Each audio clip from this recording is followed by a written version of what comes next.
All right. Good morning. What's good with everybody, man? Good morning. Good morning. Chillville in the building. And Cal Coolit, Angel Beauchamp, and Redman in the building. What's going on, man? Let me click these banners on up on y'all. What's good with y'all this morning, man? Y'all know y'all wasn't getting away from me today. Yeah, you know you wasn't getting out. You know you wasn't getting away from seeing me today. What's good with you guys, man? We got boxing matches coming up today. Let me look at this schedule real quick. Let me look at this real quick, man. Hold on 1 second. So we're going to have a conversation today, man, and I'm challenging everybody. Oh, man, come on, man. Stop sending me this nigga's emails, man. Hold on 1 second, man.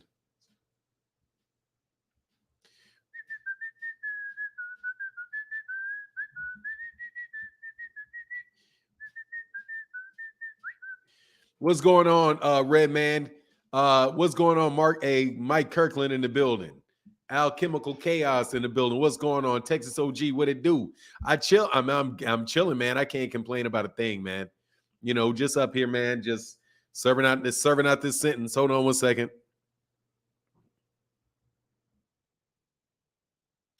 Looking to talk some boxing with some people this morning. You know how it goes.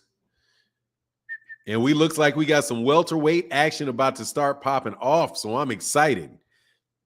I am such a big fan of the welterweight division. That looks like we're gonna get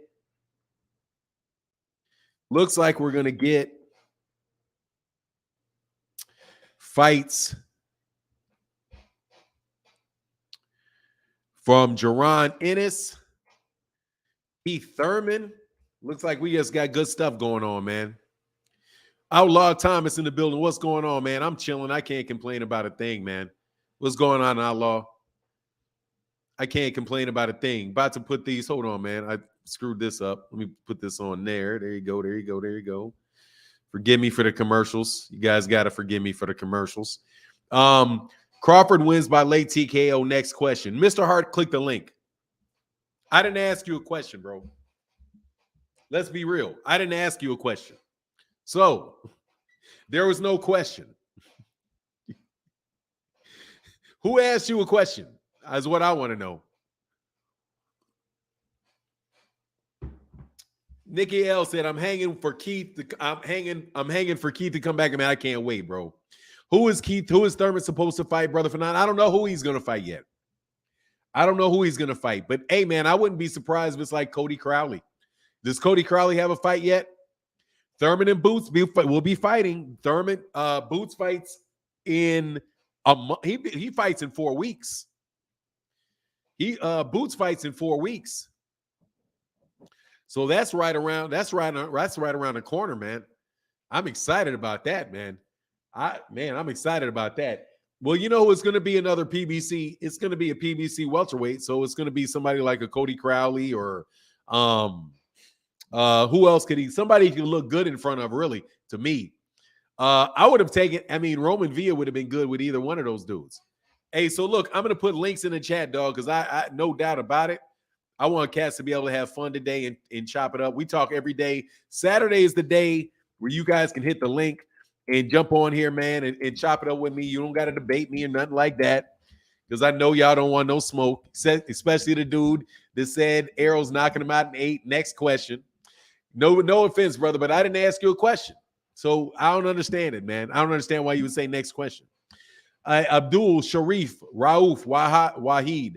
That would be a fight. That should be the fight. The winner gets Spence or Crawford. Rob Z says, Sup, Fanon, who do you think will win the 140-pound fight between Taylor and Lopez? I'm leaning towards Josh Taylor. In that fight. I don't believe Teofimo Lopez. I'm leaning towards Josh Taylor in that. I think Josh Taylor's all-around better. I think he's just an all-around fighter. But he's very aggressive, and he can definitely get clipped. If he's overly aggressive with Teofimo Lopez, that is definitely a good way to go to sleep. You know what I mean? So we'll see.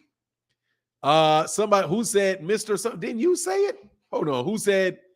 I thought you just said that, man. Hold on. Let me go back. Maybe I got something. Saving you some time.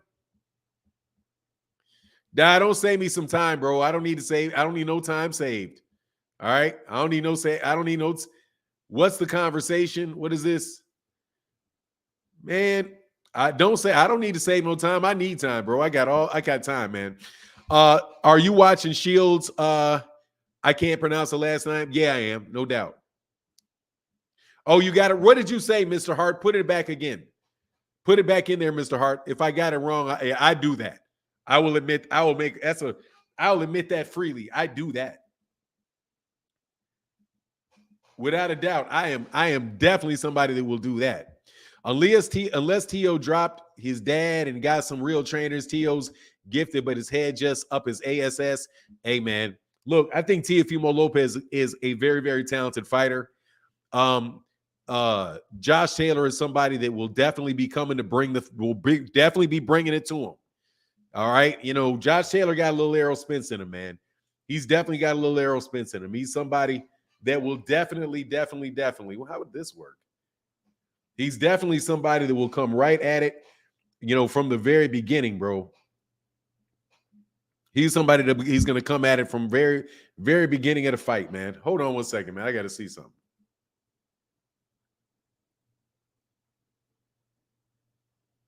All right, sorry.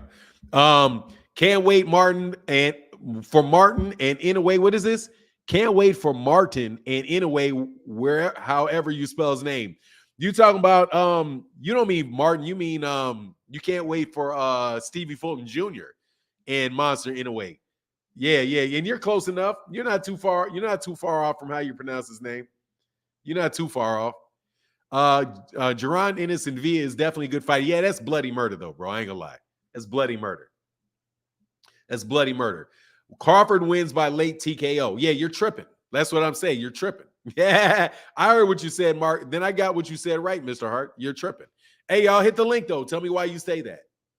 Who is the better boxer is the question. Actually, I don't think that. Who is the better boxer? Errol Spence Jr. or Terence Crawford? That's the question. Because I think the better boxer is Errol Spence. I think the more fundamentally sound fighter is Errol Spence.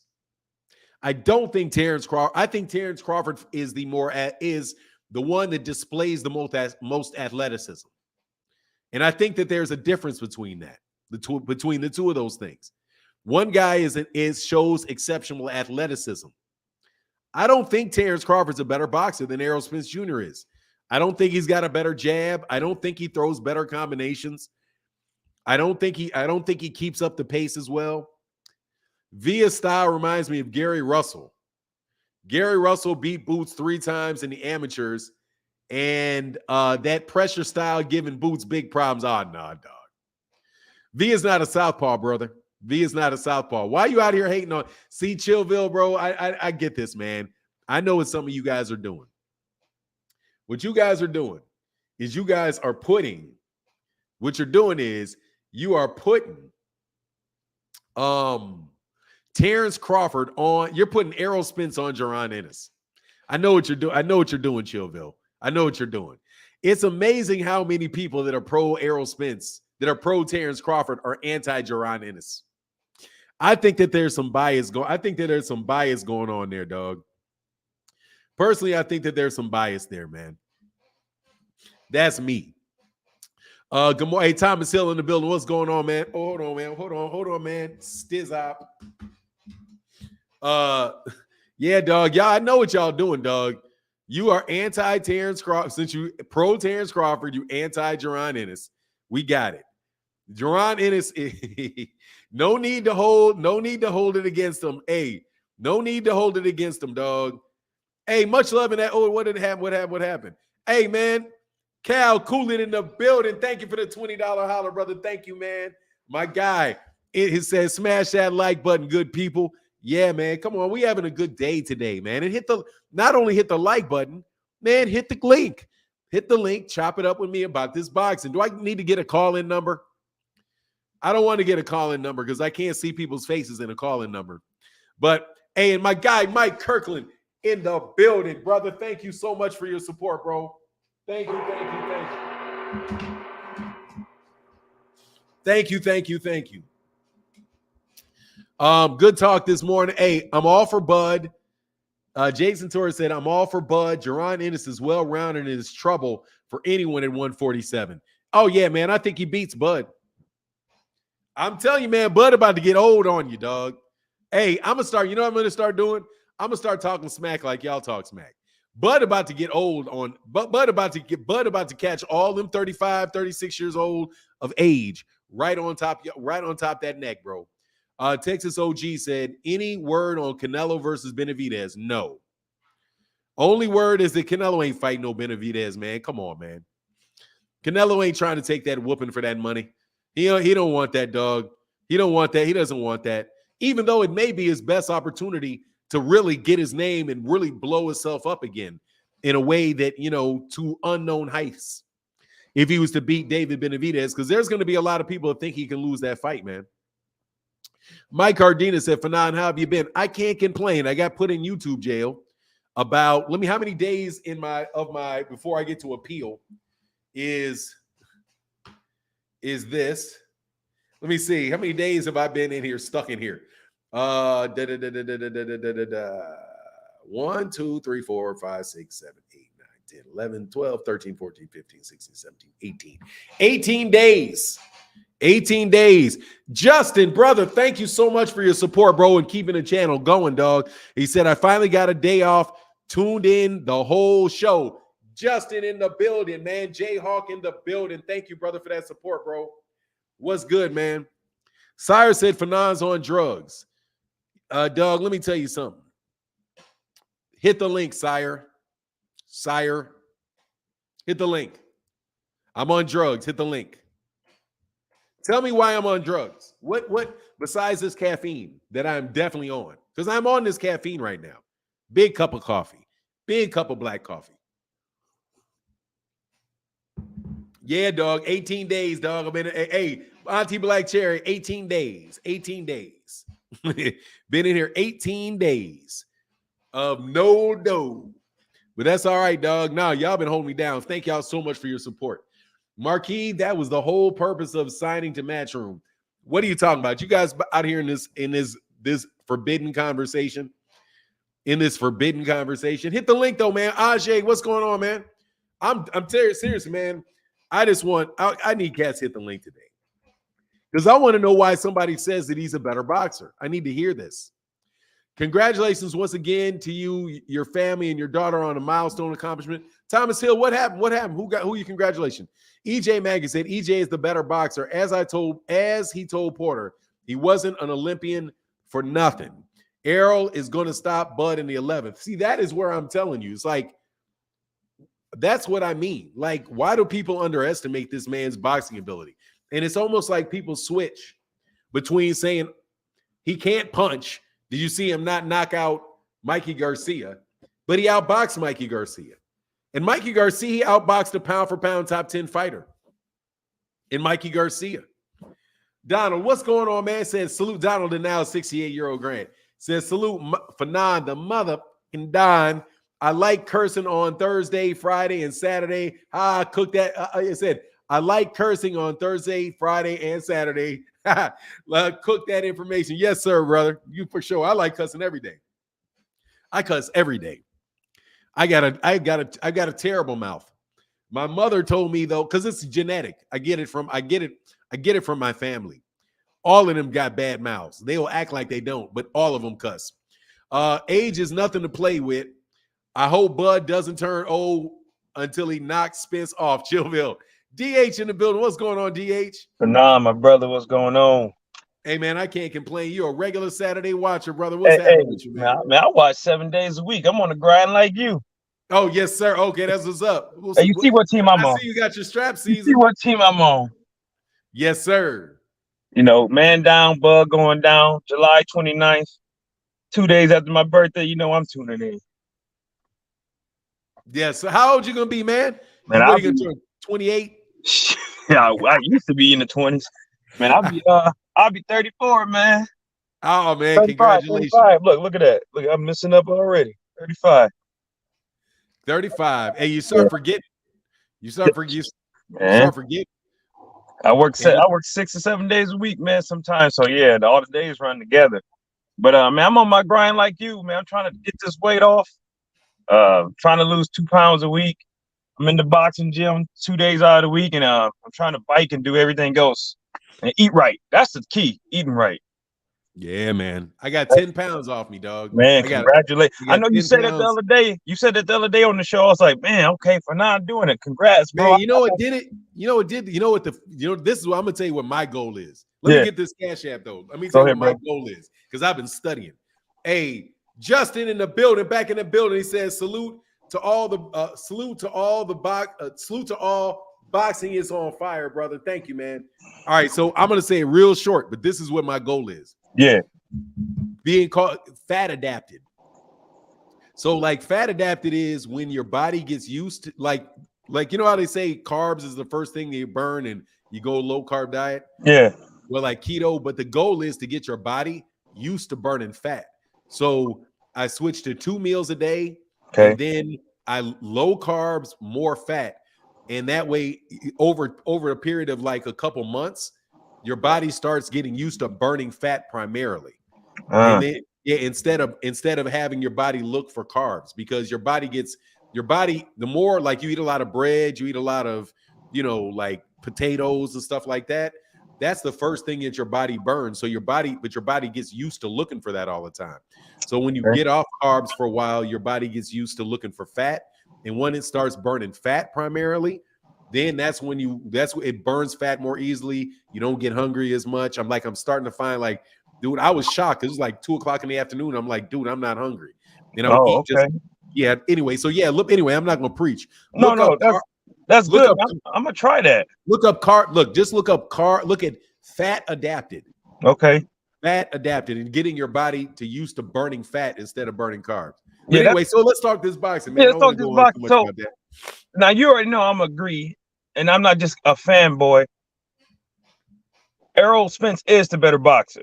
He has a better jab. He has a better discipline with defense. He doesn't rely on being athletic. He puts the work in. And somebody on the chat made a good point. He's a better boxer. Look at his resume and his amateurs. And he made the Olympic team. And you can see it in the ring. The way he controls the range, the distance, the timing. Man, everybody talks about Errol Spence being one-dimensional until they're in the ring with him and they find out how good he really is. And a lot of it is, man, people who say Crawford's a better boxer, they really, unless you've really been in the ring, you really don't notice the stuff that Errol does. Like me, I'm in the ring twice a week, and I'm in the ring with sometimes pros or amateurs that are coming up.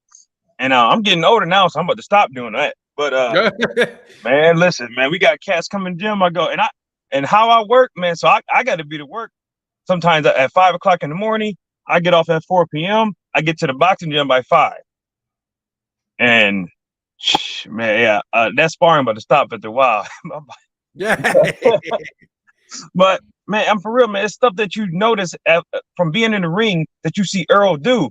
And that's why I think, even though it's going to be a great fight, I can't wait.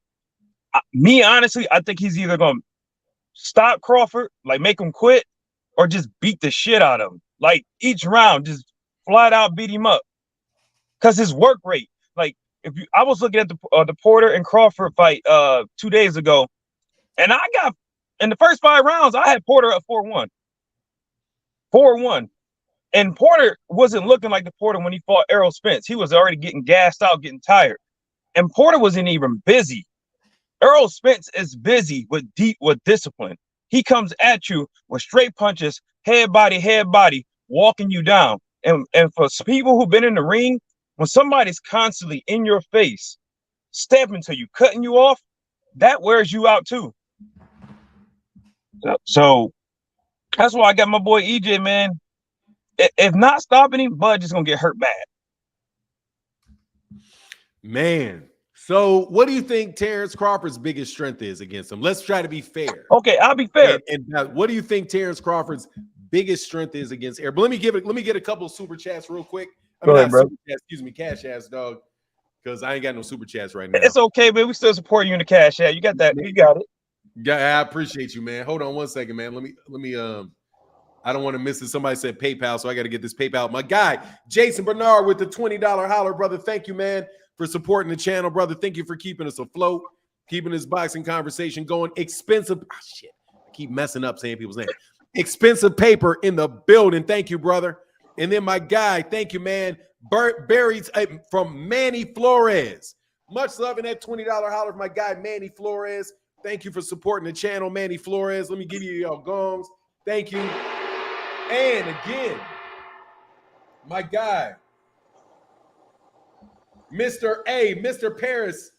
Today's the 3rd. Yes, sir. With a big time $30 holler. Okay. Said, hey, I got the truth by 11. I got the truth in 11 by technical knockout. Doctor's about to save Bud from going blind in that right eye. I go. Oh, Hunter Young said the PayPal. This is the PayPal right here.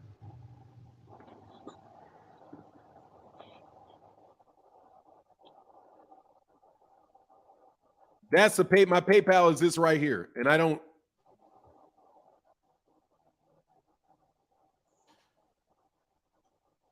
That's the PayPal right there. Thank you, man. Hold on. What happened? Shit. Hold on. Sorry. You good, bro? So, okay, so go ahead, man. Hey, thank you, guys. Thank you so much for the support, man. Seriously, thank you, guys. You're your lifesavers. Thank you. So go ahead, man. So who do you? I'm gonna be fair with, because most people think, like, especially where I work at and at the boxing gym, they go, "Oh man, you just don't like Bud. You don't like Bud." No, I respect Bud. I think Bud is a great boxer. He's a great fighter. I can't really give him the credit y'all giving because of his level of competition. Not saying that he hasn't fought good competition, but he fought people who were either washed up or people that wasn't on his level. So I don't give him the credit I will ever give Errol. But I will say things that Errol needs to watch out for in this fight. Crawford does throw good body shots when he's inside. Crawford is strong. He's a strong fighter. He likes to clinch. And then when he comes out that clinch, he can throw punches inside. But that's the only strip I would give him. But you can cancel that out with Errol Spence jab, his range fighter, and he's going to find out how strong Errol is if he thinks he can just push him around. Yes, sir. So all right, makes sense to me, man. Short shots. Bud got the short shots, but is he going to be able to take that punishment to his body while he's giving off his short shots? That's the difference, because most people go, "Oh man, if he does this, he does that." Man, when you get hit, like if you get hit, that shit changes. Your game plan would change. Yes, sir. Hey, man, you all, Rick Timms, you don't have to yawn. What's my guy? What's this dude's name? Sorry, hold on, man. Let me go back. Where was this?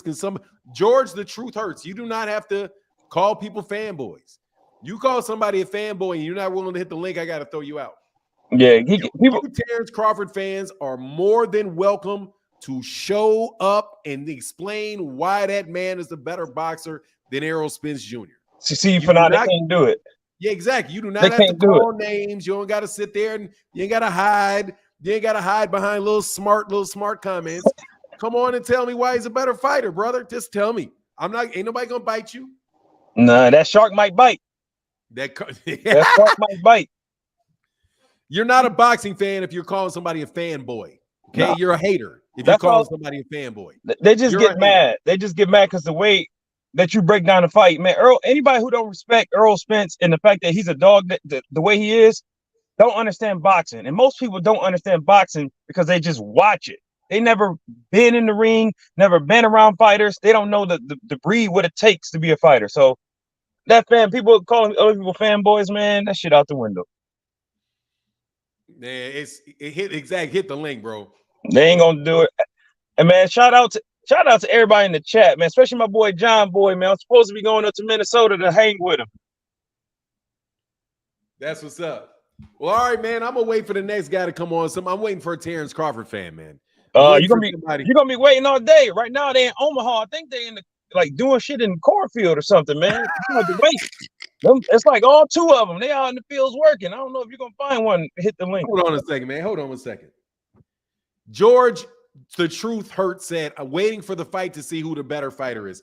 Dude, then why are you calling somebody fanboy then if you don't know who the better fighter is?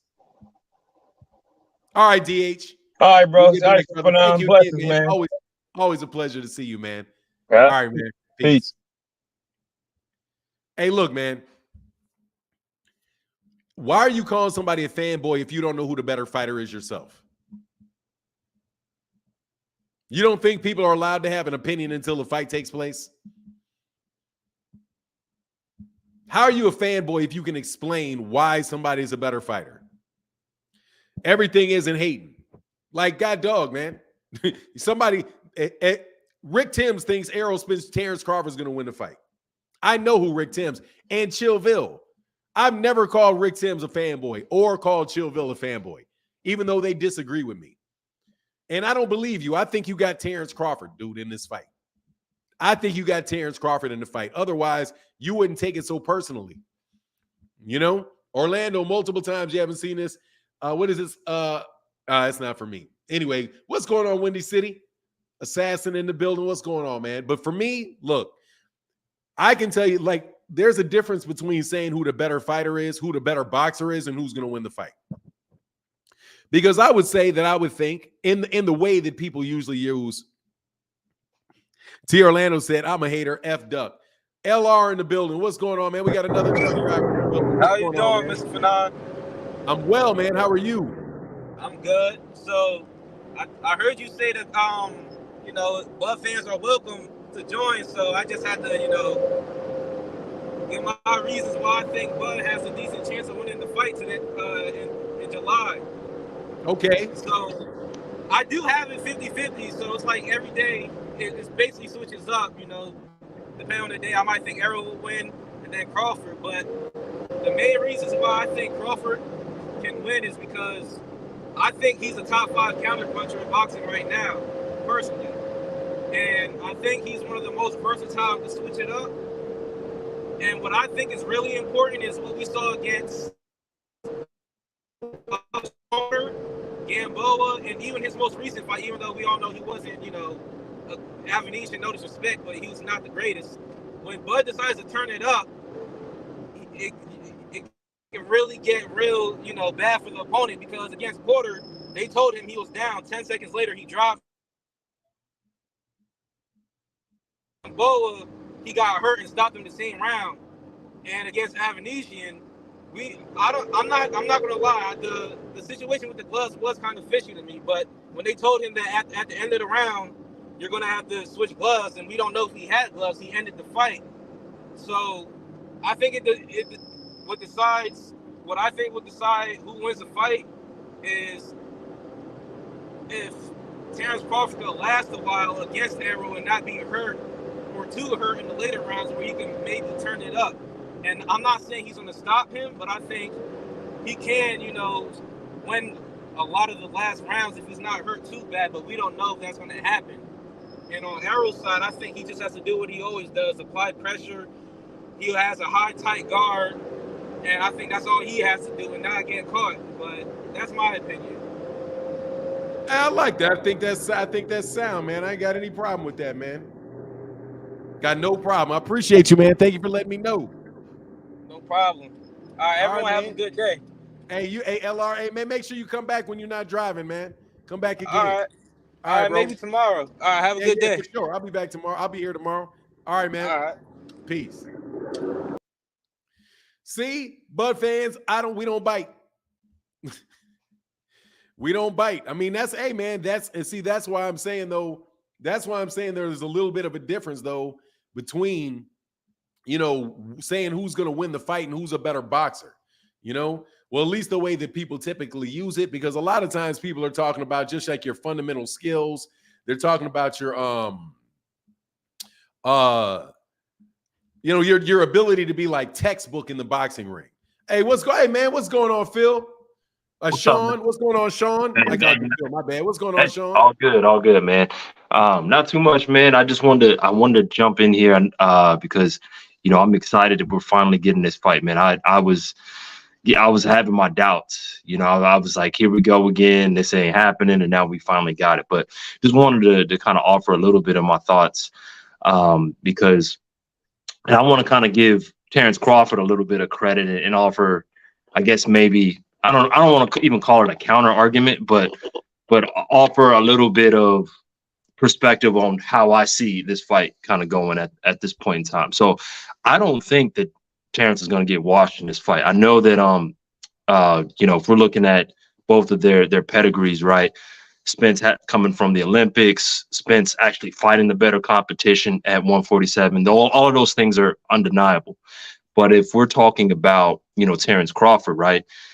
Even though he didn't fight this. Well, there's a few common opponents that they've had at 147, and Terence tried to say that, hey, he beat them a lot better than, Spence beat him, right?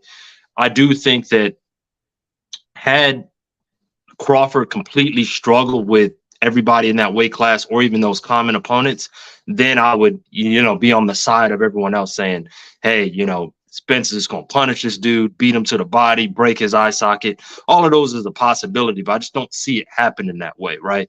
One of the things that, I look into now, granted, there are two different levels of fighters, right? Is when Terence Crawford took that belt off of Jeff Horn, right? He was very physical with Jeff Horn, and Jeff Horn is a type of fighter that's in your face the whole time. We know that Terence Crawford also has a wrestling background, right? So I think that if he can bring some of that physicality, granted, it's a different animal with Spence. He's not going to be able to just toss him around, but he's going to have to dig in that tool bag of what he's got. Then I think that is all, along with his counterpunching, I think that is an avenue that he could use as a means of beating, Errol Spence. However, Errol may be able to circumvent that with his own tools because he's got a lot of tools in his bag. So I'm just saying that from a perspective of, I just see it being a good fight. I don't see either one of them dominating one another, right? I think when it comes down to it, if Spence beats him, I think he beats him by a decision. And then I don't see Terence Crawford beating Spence by decision. I think it's like, hey, it's tooth and nail. Hey, Spence might be up on the cards, and then he might be able to get a good clip on Spence. Otherwise, I don't see him getting the decision. And then lastly, just kind of making that argument for Terence Crawford, right? A lot of people keep bringing up, Olympian pedigrees and Olympic backgrounds. But however, what's been the argument as of late about U.S. boxing, right? Not having the best showing in the Olympics, right? And then we talk about now about how black fighters and U.S. or fighters in general from the U.S. don't get the respect, even though we're the best fighters. So what I say all that to say is just because someone comes from the Olympics doesn't mean they're going to be the best pro fighter, right? So I don't use that as a gauge to say he's going to beat this guy because, hey, Luke Campbell's been getting his ass beat and he was an Olympian, right? So I'm just using that as an argument, not to say Errol Spence can't beat Terence, right? But I don't see him washing him like a lot of people have been saying, because I know he does have the bigger fan base and a lot more people like him. So it's a lot more people like, hey, he's just going to wash and run through Terence Crawford. I don't know what you think about that. You may disagree with me, but it's all good nonetheless. No, I mean, I don't disagree with it because I don't think. Let me put it this way: when I bring up I think the argument about one real quick, man. Let me get my guy. Hey, Mr. Hayes in the building, brother. Thank you so much for the $10 holler, brother. Thank you, man. Supporting the channel. Said blessings for Team Spence man down. This shark bites. Yes, sir. Thank you, brother. Appreciate you, man. Thank you for coming by the channel, man. Thank you, man.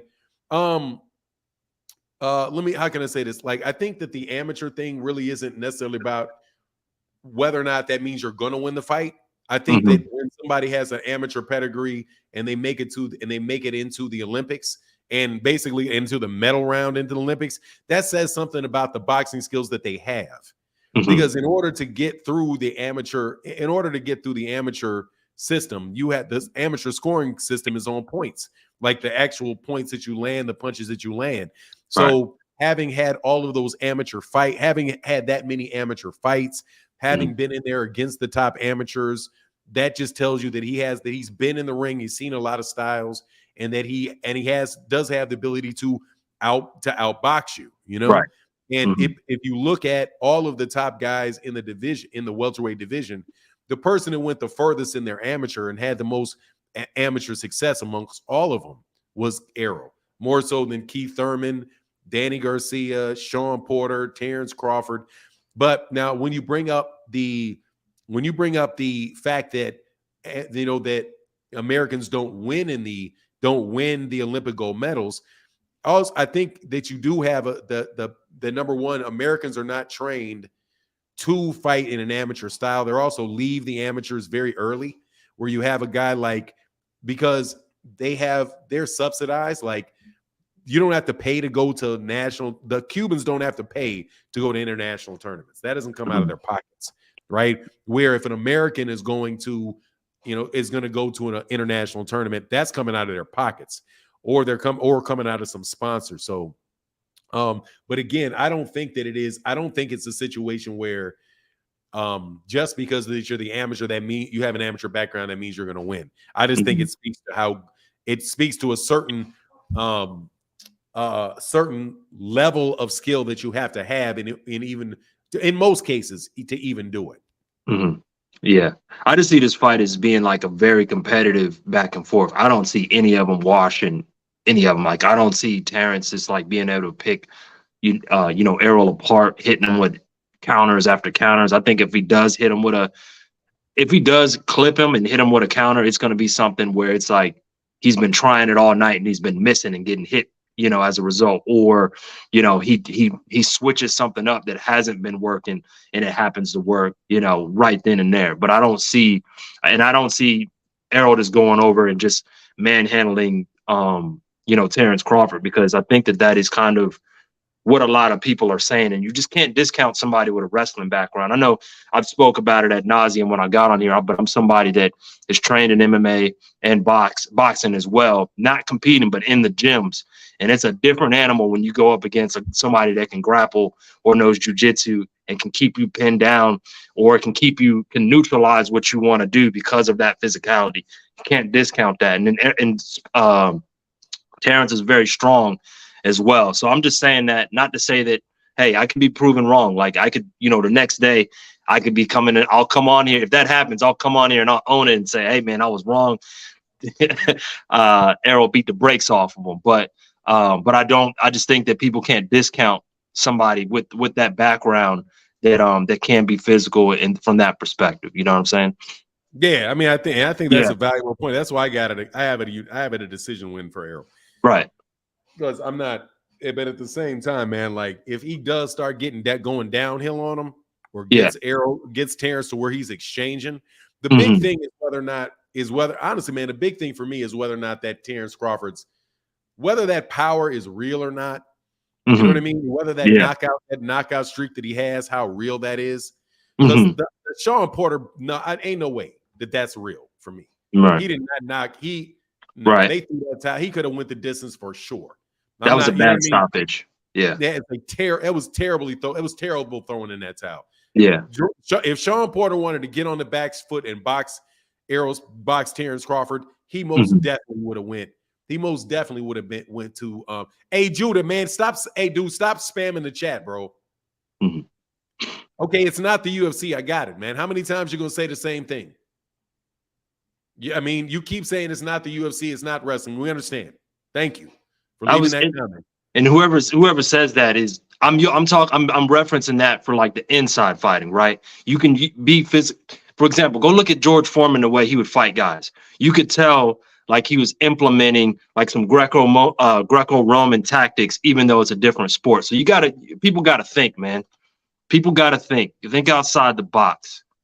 Yeah. The thing that I would say with Errol in that regard, though, is that Errol's used to fighting on the inside and used to people trying to grapple with him. Right. You know what I mean? Yeah. Like, will forearm you. He's had people trying to hold and trying to, just from the nature of how he is. But we'll see, man. No doubt, man. Yeah. Hey, real quick, Master Eden in that cash app. Thank you, brother. He said, from Master Eden, good work. Hey, man, Master Eden, thank you so much, man. Thank you so much for your support, bro. And I did see that. Thank you so much, man. But yeah, man, that's just kind of how I am on it, man. I appreciate you though, man. I think that's a good, fair. I think that's a good, thoroughly thought through explanation and viewpoint.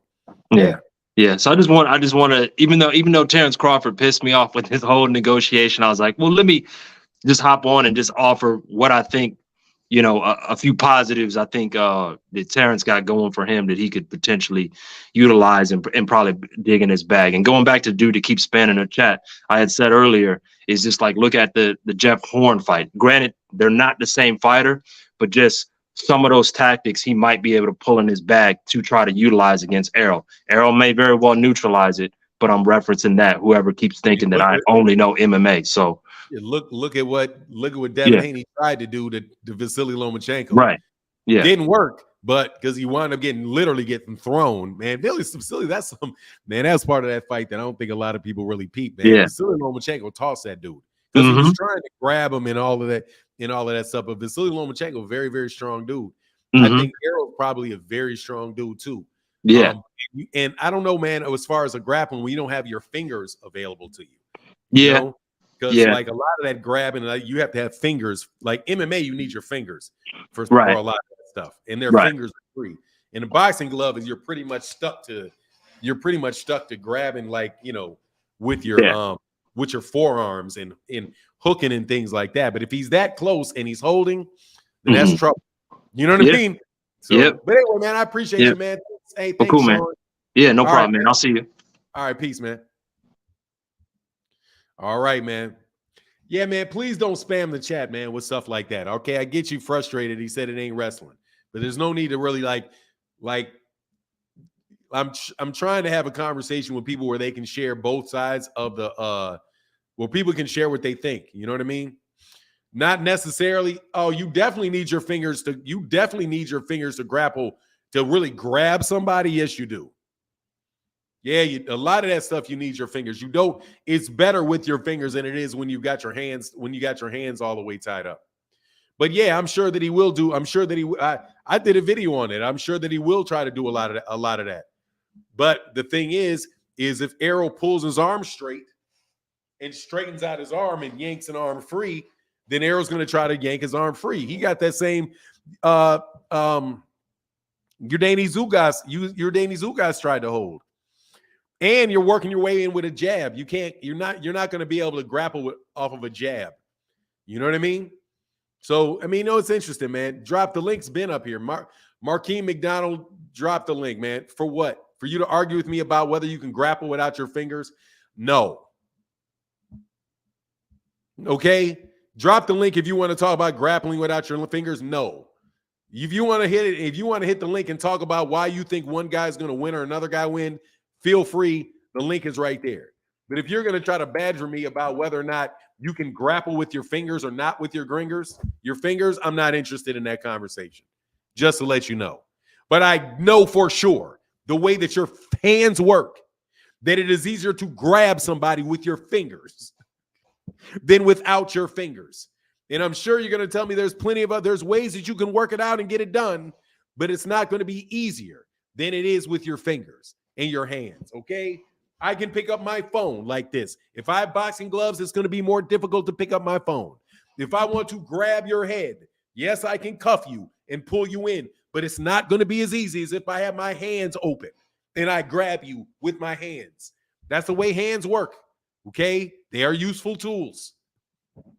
That's what thumbs what is it? Disposable thumbs? Is that what it called? Is that what you call it? Disposable thumbs? Disposable thumbs work. You know what I mean? These work.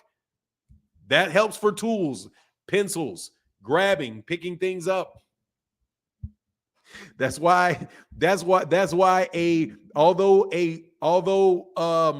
a moose is very strong, it's not going to pick up a car. Opposable, thank you. I was going to say disposable. It's not opposable thumbs. Yes, opposable thumbs matter they matter, man. But anyway, there's the link, man. Hit the link. I'm not disagreeing with you, bro. Oh, I'm not disagreeing with you, bro, completely, bro. That's fine. I know not necessarily. That's what I meant. I got when you said not necessarily. Yes, you can grapple with people do grapple and grab, and it is true. Terence Crawford did a lot of that with Sean Porter. Grabbed Sean Porter and grabbed him, wrapped his arm up, moved him off the ropes. Moved him off the ropes. I remember seeing him do it.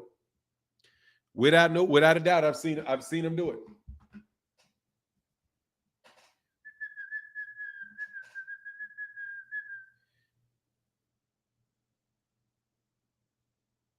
Hey, man, my guy, thank you, man. D for the win in the building with the Cash App, $5 holler in the Cash App, brother. Thank you, man. Thank you for the support, bro. Showtime. We got Showtime the guy. Hold on one second, Showtime the guy. And my guy, what's going on? Mr. Torres said, Omaha, Omaha, Omaha, Omaha. Yes, sir. Showtime the guy. What's going on, man? What's going on? I'm trying to fix it for now. Fix what?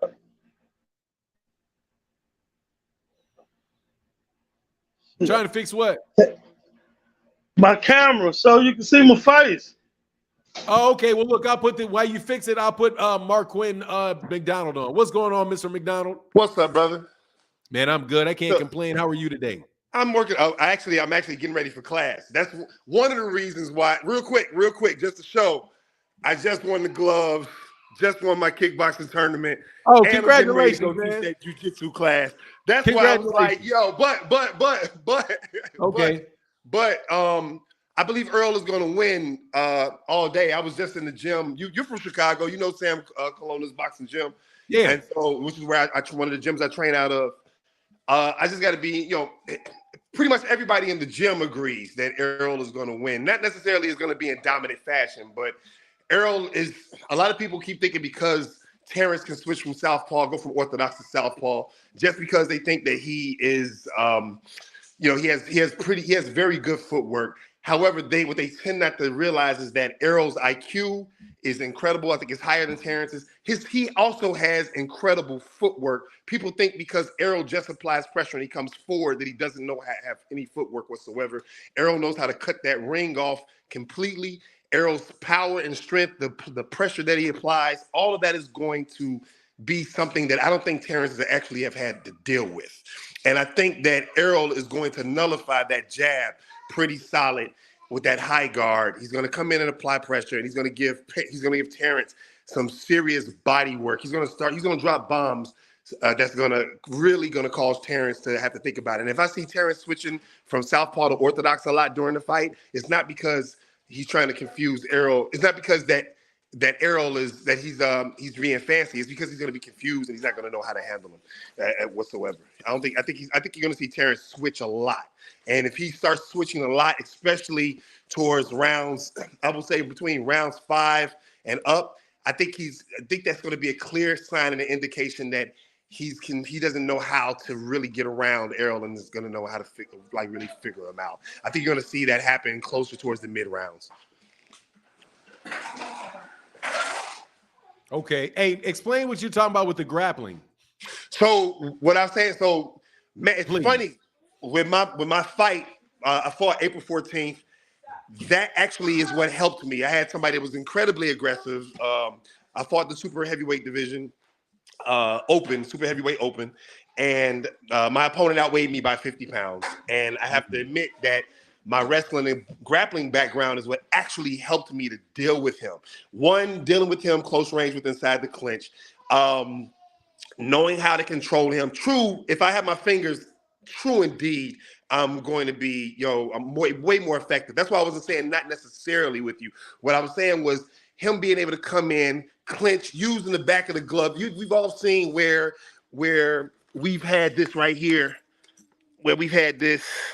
We've seen this happen in a fight 1,000 times for now, where you got a glove and you see that hook right on the back. You've seen that hook right on the shoulder. You've seen that hook. So fighters have incredible ways of being able to know how to control the body with that. And if you understand leverage and you have a background in wrestling and understanding leverage, you really do have a better way of knowing how to hug, using your forearms, using your legs, knowing how to manipulate your opponent's weight, and actually knowing how to bully a lot more. And actually, in my fight, my opponent was super aggressive. I was able to turn him better, put him up against the ropes and in the corner, and actually go ahead and let my hands go because I had that background. He just tried to rely on the fact that he was 40, 50 pounds heavier than me, brute strength and force, not knowing that I knew how to use leverage. And so that's the only thing that I was speaking on, was that if he knows how to go ahead and clinch well, hug well, know how to go ahead and hook with those gloves well and use his leverage, it'll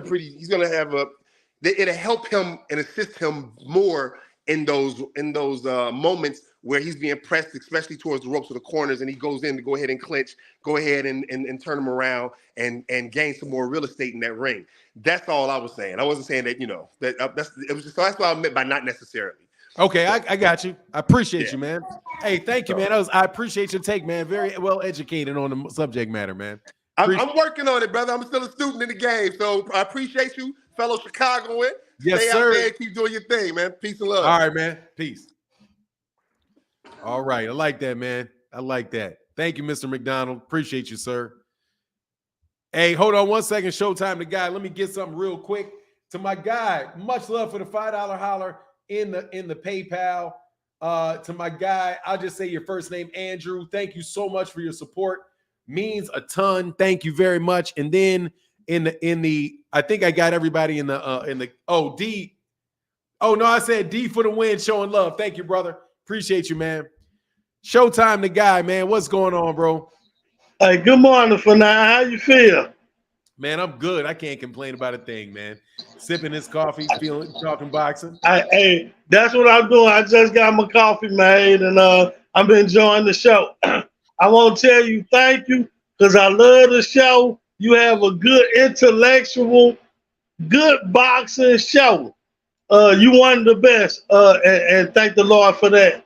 I want to say I really got this for now as a 50-50 fight.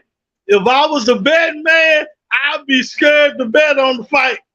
But one thing, I'm leaning a little bit toward Errol, and the reason why I'm leaning toward Errol is because since I watched both fights, I like both of them. They're my two best fighters.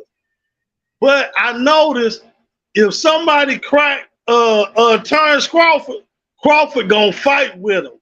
I think if Bud really box and try to stay away from Spence and try to, hey man, this gonna be a fight I'm just gonna be happy to watch. But I got Errol because I don't think Bud will never Bud ain't gonna take no hit and not get one back. That's what I noticed in him. I think if he fight like a dog fight, I think Errol will come out. But I think if Bud box him, I don't know. Hey, this one fight for now, I'm just gonna have my chicken wings and salad and pizza and just enjoy the fight, man. Hey, man, I'm just gonna enjoy it. Yeah, man, it's gonna be a good one, brother. I appreciate you, Showtime, the guy. Hey, for now, hey, when I first started, look, when the COVID hit, I said, man, I got to do something that I really like. And I've been a boxing fan. I ain't never been in the ring, but I've been a boxing fan since Marvelous Hagler. And when I started watching the shows, my friends say, man, all I watch is YouTube. You can watch it how you want to. I started watching y'all channels, and I've been hooked there since, man. Oh, so it's good conversations, ain't it? Yep.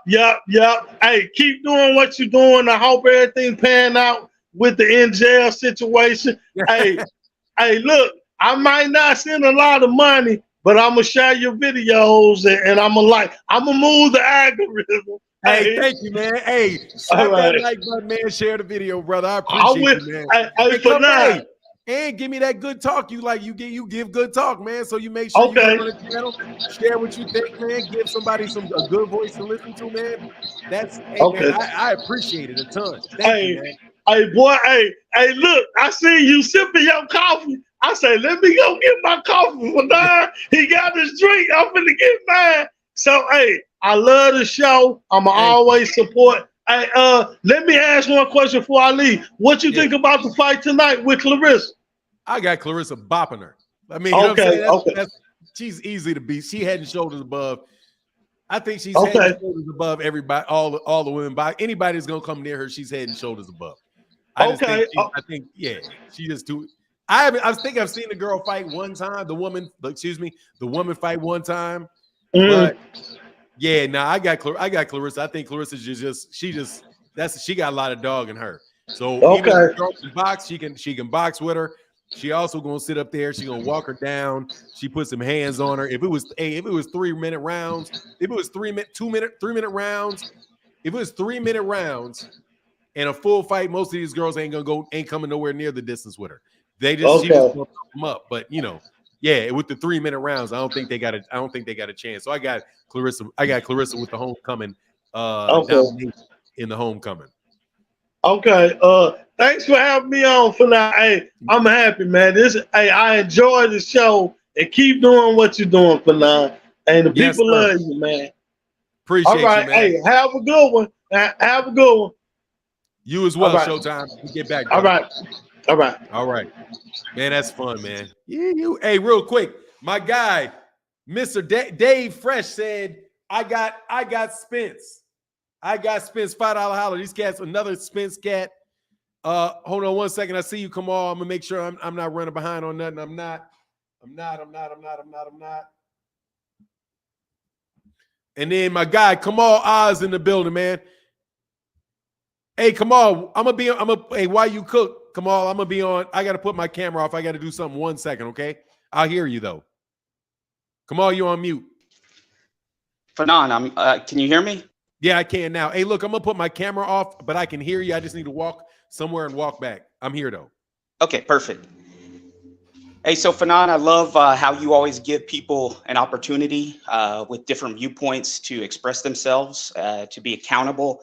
Because one thing that you've mentioned, and I don't think it gets brought up enough, is how the internet has, especially social media of the internet, has increased cowardice. People can hide behind fake names, fake profiles, say the most vile and ridiculous stuff. We talked about the racist Canelo fans and again, not all just saying this, that not all Canelo Alvarez fans are racist, but those that are. And then the racist Lomachenko and Triple G fighters who were like, whenever a Triple G fought a black dude like Dominic Wade when he was on house arrest, they'd be like, hey, kill the black guy. That's what they said. And I'm not saying all Triple G fans, before anybody, gets me in trouble, I'm not saying all Triple G fans are racist. I'm saying there's a segment that were.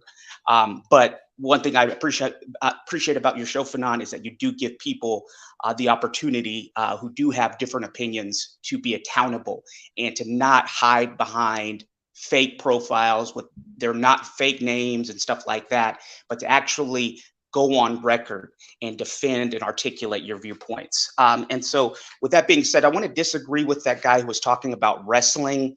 I think that using Crocodile Dundee and how Crawford beat Crocodile Dundee as some kind of barometer as how the Spence fight could play out is a bit misguided.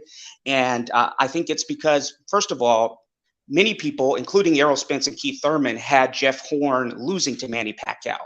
So many people thought that should have been Manny Pacquiao versus Terence Crawford, number one. Number two, we saw that Jeff Horn was very limited. Okay, you can go inside on a Jeff Horn. Yeah, he's gonna, tumble and do this kind of different stuff, but it's a totally different animal when you go inside on Errol Spence. If you try to go inside on Errol Spence, you can become minced meat. Like he can just literally saute you. He can really just beat you up on inside. So I think that's a stretch in terms of comparing the two. And then on the Olympic point, to say that the Olympians are getting beat up, well, let's put the Olympics in context. First of all, being an Olympian is better than not being Olympian, especially if you look at a country like the United States. You're in the top 1% if you are an Olympian, maybe even the top half of 1% if you represent America in the Olympics. So being an Olympic boxer and having that opportunity that Errol Spence had and took advantage of is better than not making the Olympic team, period. That's without a doubt. Now, if we're talking, and the same thing goes for like a Brazil and their soccer team. If you can make the Brazilian soccer team their Olympic soccer team, you could be one of the 23 or 25 that are selected. You're in the top half of 1%. Now, if you want to talk about where they put quotas and stuff, because your country is real small, like a Gambia, a Togo, or Papua New Guinea, and you say, oh, I'm an Olympian, but I represented those countries, well, that doesn't hold the same weight or value as being an Olympian representing American boxing. In other words, because there's different numbers, there's different tiers, and the tests and the strengths are a lot different. So I just wanted to clarify that on the Olympic point. Again, I'm not discrediting what that guy said in terms of from a mean-spirited point of view, just sharing that I disagree on those two major points. I don't know, Fanon, if you've seen Adrian Broner's recent comments analyzing Spence Crawford, how it's going to play out. AB said, you can't outbox Spence. I was hoping you could do a video on I already did it. Okay, you got me again. I'm 2 for 2. Well, you're 2 for 3, Fanon, because you never gave me that video on Deontay Wilder saying that Usyk was scared to fight him. Oh, I asked you for I that. didn't do that. Hey, real quick, though, let me get this real fast. Hey, Auntie Black Cherry said, $5 holler, get them likes up. Please get them likes up. Thank you, Auntie Black Cherry. Much love in that Cash App. Thank you for the support. Big time, Auntie. Thank you. Please. Oh, go ahead, Kamal. I'm sorry. I didn't want to make her think that I didn't see that. No, you don't have to apologize, Fanon. It's your show. I can't use the Cash App because it's malfunctioned on my computer. I've been sending Zelles, but I don't think you get the Zelles. So I do get Zelles. You just got to tell me. Well, the last time I sent it, I told you, and you said you never got it. And my bank said I sent it. So okay, I'm sorry. I'll try again. This morning I'll try again, and I'll send it in the chat. Hey, I sent a Zelle, and you can check to see if you got it. Okay. When I get off, I'll send you one. Okay, so Fanon, also, I don't know if you saw Samson Lukowitz exposing Eddie Cartel Reynoso for his lies. Yes. I was hoping you'd do a video on that too, because now they're trying to say, Team Canelo is trying to say they never got an offer from Benavidez, and Lukowitz is like, dude, I can go on record as saying that I sent you one. Rumor is that Al Heyman offered him $50 million to fight Benavidez. Benavidez, that's the fight he really wants to make. And now instead of Team Canelo saying, hey, we're not going to fight Benavidez, they're going to use the same excuse that they used before and the same lie. Oh, we never got an offer. Same thing like, and when people want to praise Canelo for going to 175 for the first time to fight a washed up Kovalev, who had been knocked down in 2 of his previous 3 fights off a short camp and a war with Anthony Yard, he called him the best at that time. And then later on, he said, we wanted to fight Beterbiev. We sent him an offer, but we never heard back, which was a lie because Artur Beterbiev came out and said, hey, I would be open to fighting Canelo. I never got an offer from you, and stop lying on my name. So it's the same kind of MO that this Eddie Cartel Reynoso and Team Canelo have when it comes to these difficult fights. Rather than say, hey, we're not going to fight that guy because they say, oh, we never got an offer, or this person's lying, or hey, in the initial stance, hey, we called Kovalev the best 175 pounder, which we all knew at the time when Canelo was fighting, that was a lie, and he was giving him a short camp, rehydration clause and stuff off a war. But then later on, they change up the narrative to be like, hey, we wanted Beterbiev, but he never responded to us. Well, then in that case, exposing their lies even more, Fanon, then why would you fight Bivol instead of Beterbiev when Bivol had come off, I'm not saying bad performances, but he'd come off kind of workman-like performances, under-inspiring performances against nondescript opponents? Why wouldn't you instead go straight to Beterbiev? So this is just a continuation of their MO. Eddie Cartel Reynoso, who's very involved in opponent selection for Canelo, that's been exposed now since he's left Golden Boy, and Canelo himself. So I was hoping you could do a video on that. And Samson Lukowitz going on record as saying, hey, I'm ready to put it on Twitter, put everything on Twitter. I was hoping you could get a video on that. Not last, but a few things more. I was hoping you could give me, maybe during the show, you could give me your predictions on Carlos Adames versus Julian J. Rock Williams. Adames is, I'm liking Adames too. He's been speaking real spicy, and he's right to speak real spicy because he's been Jamal Charlo's mandatory for a minute. And in my opinion, Jamal needs to see that guy. I want to see that fight because Adames has looked really good. He beat up Sergey Deverenchenko really good, just like Jamal Charlo did. And I really want to see Maul, if he's going to stay at 160, I really want to see that Maul Adames fight. And Adames has been talking spicy. Then I want to get your thoughts on this Erickson Lubin versus Luis Cuba Arias fight. Who do you like in that? Who was that? Erickson Lubin and Luis Cuba Arias. Oh, Erickson Lubin. Yeah, Erickson Lubin. Because he doesn't have to worry about Luis Arias really. I think they're both kind of past it, but the southpaw stance, give me Erickson Lubin any day, man, over what's his name again? I'm sorry. Luis Cuba Arias. Yeah, Arias, Luis Arias. That's why you're throwing his middle name in there. Yeah, I got Erickson Lubin there. I think anybody that really can't hurt Erickson Lubin is going to have a hard time beating Erickson Lubin. I think Erickson Lubin's a very, very good fighter, man. It's just, he ran into the wrong guy a couple times. One in that big old dude in Fundora, and the other one in Jermell Charlo, and that being just kind of like a nasty one. But just like looking, I think Luis Arias is probably more far gone than Erickson Lubin is. So I take Erickson Lubin in that. But remember, Luis Cuba Arias in his last fight, he beat old boy, what's his name? He was a unified champion at 154 from the DMV. God, I forgot his last name. You're talking about Jared Hurd. Jared Hurd, yeah, he beat Swift Hurd. Luis Cuba Arias beat Jared Hurd a punching bag though. He is. He is, but I mean, he is. You're right, but Jared Hurd didn't have to worry about anything coming back from him, so he could have just gone full bore at Luis Cuba Arias in terms of the power, is what I'm saying. So you have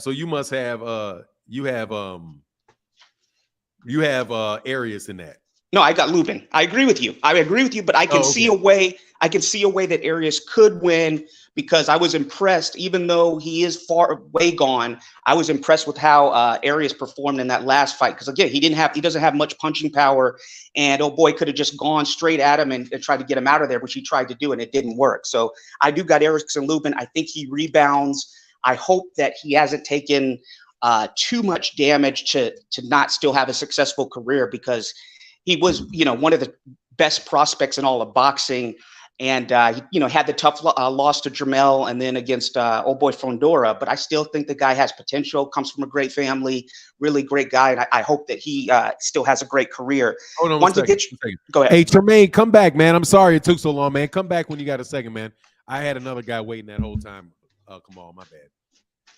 Go and then I don't know if you noticed, but Jaime Munguia now just mentioned fighting David Benavidez. He's mentioned fighting Jermall Charlo, David Benavidez. He's mentioned Triple G. He's mentioned I think Bivol. He's mentioned those four. He's fighting Derevyanchenko next. And if Derevyanchenko has anything left, that could actually be a tough fight. It could be close to a robbery. So I wanted to get your thoughts on that when I get off. And lastly, Fanon, I want to get, where's Edwin De Los Santos and the Russells? Edwin De Los Santos is exciting to watch. I mean, he is a guy, and he's good on social media. We got PBC's second half about to get announced, so it looks like, because now, I think they're going to come out with that. I think they're going to come out with that second half pretty soon. We're going to find out what's going on with a lot of guys. Gary Antoine Russell, and Mr. Gary Russell Jr., Edwin De Los Santos. Those guys are fun to watch in the ring. Great people. I want to see those guys get active, man. And one last thing, Fanon, I got to disagree with you. You said that in your video on Jermell criticizing Crawford's resume, you said a lot of these network people are biased, which I agree with you on, but I'll make an exception for the PBC, because every time I hear the PBC in their commentary, whether it be when they were on network TV with like Marv Albert and stuff, and then like people like Kate Abdo and Brian Custer on Showtime or Fox pay-per-view, they've always acknowledged the other boxers. They've always, asked questions about other networks, promoters.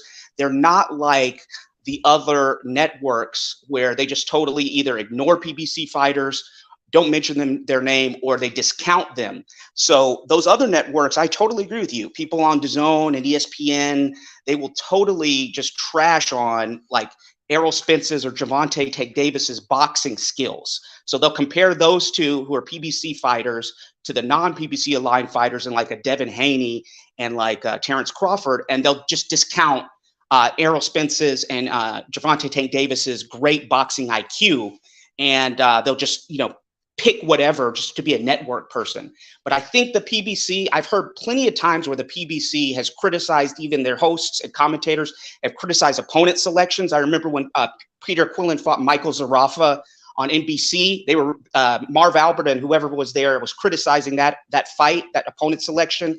And Peter Quillen ended up, he had Zarafa taken out on a stretcher. So, I mean, the other networks. Jamal, we got to bring this subject back. We got to bring it back to the subject matter, bro. We're like on 15 subjects off the topic now. We got to bring it back a little bit. Yeah, I'm going to get off here, Fanon. But just on that last point, I mean, other networks will showcase opponents like FEMA camp guards, Tijuana taco stand cooks, Scottish bagpipe musicians, IRA, Irish Republican Army, retirees, border guard officers, when their opponents fight them. And I think that Kate Abdo, when you look at Lennox Lewis, he said in the first Wilder and Fury fight that he said Wilder got outboxed. So I disagree with you on that, Fanon. I'll hang up and listen. Thank you. I'll go ahead and get off. I know other people trying to talk. I'll listen. Okay, thanks. Come on. You mistook who I said was biased against the Charlos. I was talking about YouTube channels. I wasn't necessarily talking about. I mean, I don't really hear them other than them not putting them on a pound for pound and all of that stuff. That's kind of what I was talking about. If I recall what you were saying correctly. Hey man, I put the link back in the chat. Hey man, look, I think that Fanon INT is associated with me and maybe an older one that didn't work. But hey, if you I don't think it went through though. That if you're gonna Cash App, please use the Cash App just Gus, and I can find it. I'm sure I can get it. Hold on. Somebody said he rejected a request, so it is fake. Tremaine, there go Tremaine Smith. My bad. I don't see it coming through. Please, Gus, just use the Cash App that is in the link above, and make sure it is. If you Cash App me, make sure that the Cash App to use that link, and or make sure that the date that the Cash App was established was in 2021. Thank you for the support. Tremaine Smith, what's going on, man? What's going on, Fanon? How you doing today? Hey, man, I'm chilling, man. Just talking this boxing on Saturday morning. You know the deal. Hey, how are you this morning? I'm good. It's my first time getting in here, and you know I'm an alpha, so I just wanted to, we fraternal brothers. So my first time on here, I've been watching for like over a year. So I wanted to first let you know that. So keep it straight, all right? All right. Yes, sir. We'll 06, man. We'll do. All right, man. Yes. Hey, I like that you brought up the topic. Is Errol Spence a better boxer than Terence Crawford? And that, a few days ago, 2 days ago, I decided, I said, you know what? I'm going to watch some of their fights. So I took time and I watched the Gamboa fight with Terence Crawford. I believe it's Kalaskis and Ndongo Porter. I kind of watched those fights, and what I look for is, okay, we all, when I looked at Terence Crawford, a few things I saw, he's able to keep space, but I seen he was fighting lefty, and for the most part, and he was more pawing with the jab, but he wasn't throwing the jab, really throwing heavy, and Show wasn't throwing double jabs at all. And it was more of a paw. So I said, because I was start thinking about it a couple of days ago. But then I watched Errol Spence, and I watched his fights, leaked 3 or 4 of his fights, and I seen the jab. I even seen double jabs. And then I also seen how he would use the jab to close the distance. And so I think this is a great topic to talk about, because if you ask me, I believe that's going to be one of the differences in the fight. One of the things I seen in the Gamboa fight with Terence Crawford also is Gamboa gave him problems because he had a quicker punch. He was quicker to get into the punch. So I want to see how that works with Errol Spence and Terence Crawford. But that jab, I think, is really the difference between them. So if you ask me, after a couple of days ago watching both of their fight, I could say Errol Spence is the better puncher. And I seen Errol Spence putting together the better combinations in no fight. And I seen Terence Crawford more pawing with, keeping distance, and counter. His counter is top elite. If you go in there, he can put you away. So that's kind of how I've seen it based off what the show is talking about. Hey man, great insight, man. I appreciate you, man. Appreciate you. All right, and I'm not gonna hold that against you, dog.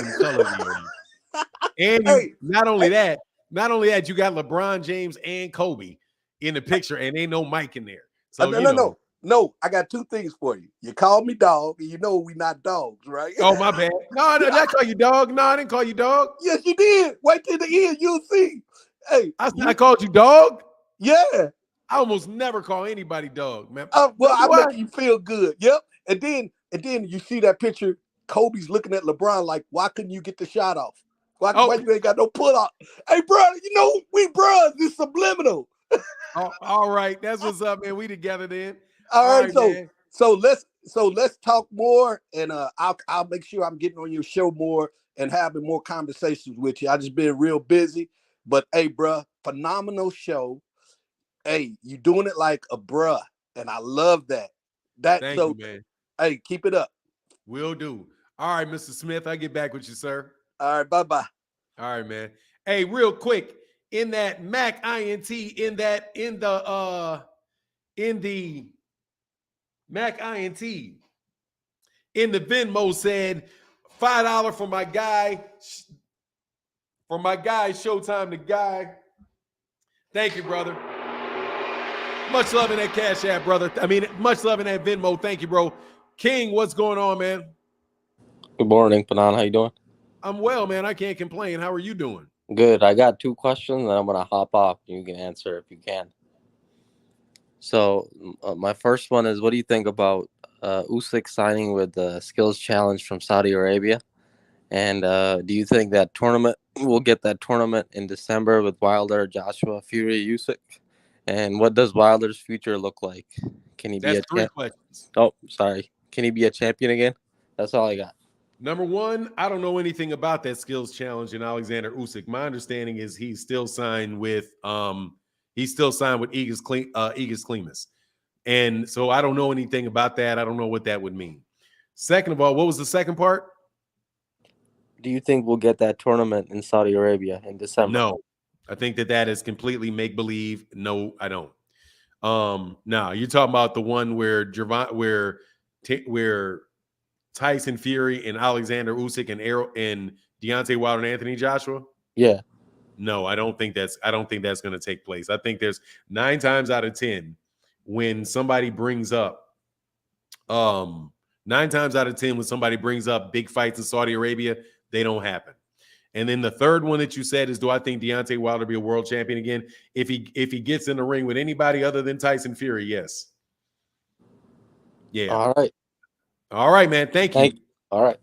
All right, man. All right. Hey, hold on one second. Southpaw. I mean, I said Southpaw. My bad. My man, knockout boxing 86 is in the back. Give me 1 second. Barbara Davis said, morning to the family and my brother Martin. Thank you, ma'am. Thank you for that huge support. And my guy, what's going on? Knockout 86. What's going on, man? Hey, what's happening with you, Fernand? How you doing this morning, brother? Man, I'm doing well, man. I can't complain. Trying to make it. Peckerwood was sitting on the fence trying to make $1 out of 15 cents. I heard that, man. I heard that. Well, the previous caller before that was talking about, Errol and Bud, who's the better boxer. I just give my opinion on that real quick and interested to see what you have to say about it. So to me, it's not really that close. And I'll explain to people why I think Errol Spence is a better boxer for a few reasons. Number one, his jab. That's the most important punch in boxing. And when you think about what the jab does, it messes up your rhythm. It messes up your timing. It hurts your ability to counterpunch. And Errol's jab alone gives him an edge over Bud Crawford because Bud Crawford, he likes to try to let people get off first and catch them in between their shots. Well, it's hard to get somebody's time and it's hard to set your counterpunch when you have a consistent jab in your face, a consistent jab in your body. So his jab is one reason that I believe he's a better boxer. The second reason I believe that he's a better boxer is that he relies more on his skills and fundamentals and what Derrick James has taught him, and Bud Crawford relies more on his athleticism. These guys are in their mid-30s. One's 33, one's 35 years old. So when you look at the age, your athleticism begins to fade. What do you have to depend on? You have to depend on your skills and your fundamentals. And Errol Spence is always throwing crisper, shorter shots. He's always bringing his hands back to the proper position. Whereas Bud Crawford, you see the hands low a lot more. You see him trying to time guys. You see him depending on his reflexes and things of that nature. Well, those things go away as you get older. So with one guy 35 and one guy 33, I'm going to say that the guy who relies more on his fundamentals, relies more on his skill set, is going to be the better boxer. And then one thing that I think is important that I know as long as you've been watching boxing and been covering it, is the corner. You have one trainer that is going to give you instructions, that is going to demonstrate to you what you should do, that is coming off of a trainer of the year, that is going to make sure that he puts you in a proper position. The people that lost in his camp, Jermell Charlo when he lost to Tony Harrison, Jermell Charlo when he drawed with Brian Castano the first time, there can be an argument to be made that if he would have just simply listened to the instructions that Derrick James was giving him in the corner in each of those fights, he would have won those fights. So Derrick James's instructions are never in question. Whereas Bomac, the one time that we have seen Bud Crawford in a tough fight where commentators felt like it was close and felt like he could quite be losing the fight against Sean Porter, Bomac's instructions were find your rhythm and get more competitive going into the 10th round.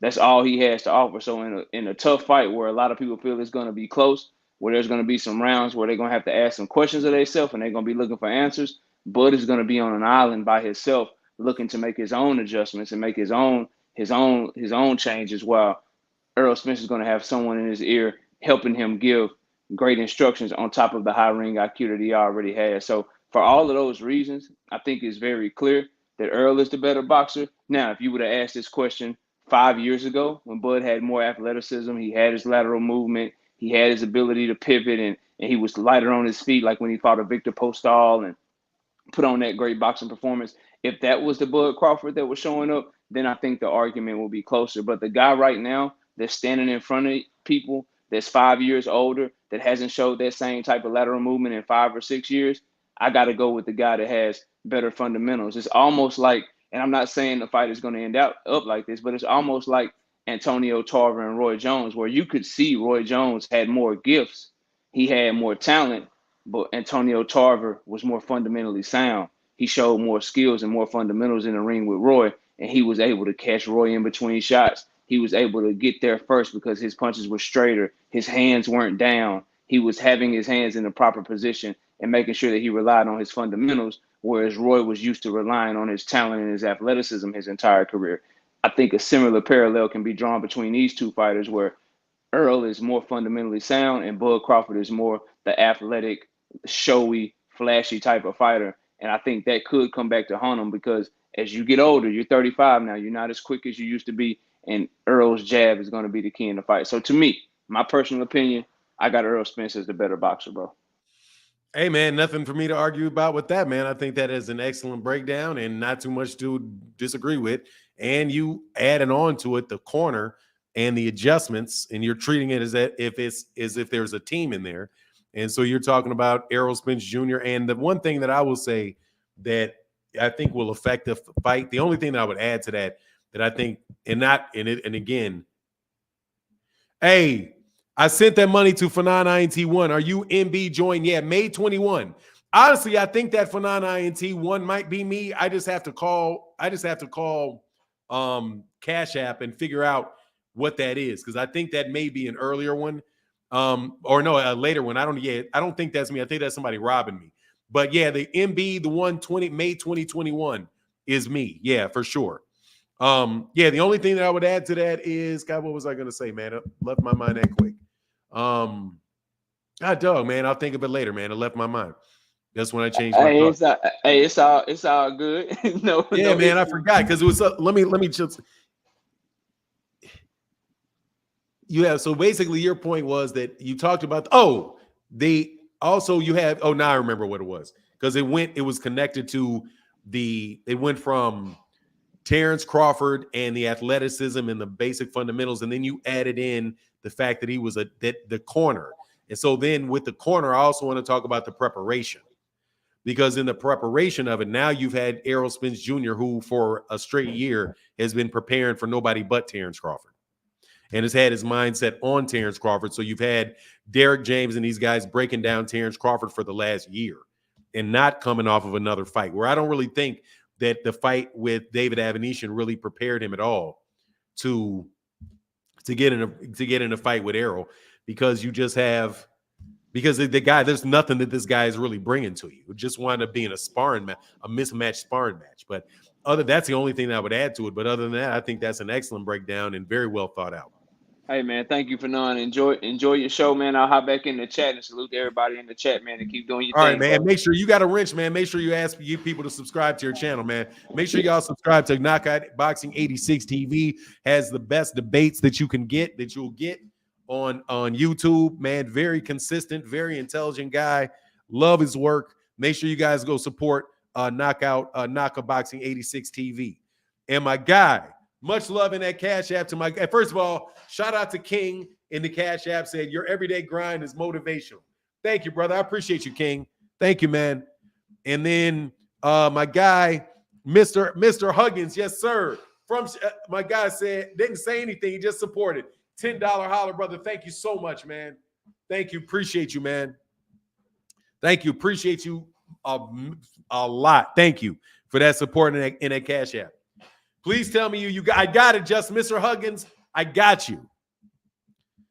Let me give you that gong, Mr. Huggins. I got you, brother. Yes, I did. Yes, I did. Yeah, I thought it was an excellent assessment. And you got Chillville agreeing with it. Chillville a little sick right now, huh? I mean, like, yeah, the question about who's the more fundamentally sound fighter is most definitely Errol Spence. That's most definitely Errol Spence Jr. Errol is almost excessively fundamental. I think Errol may be the most fundamentally sound. He's probably one of the most fundamentally sound fighters in all of boxing. But again, yeah, Mr. Huggins, thank you, brother. Thank you, man. Thank you. Be Easy said, Martin, did you see Andre Ward's Showtime documentary?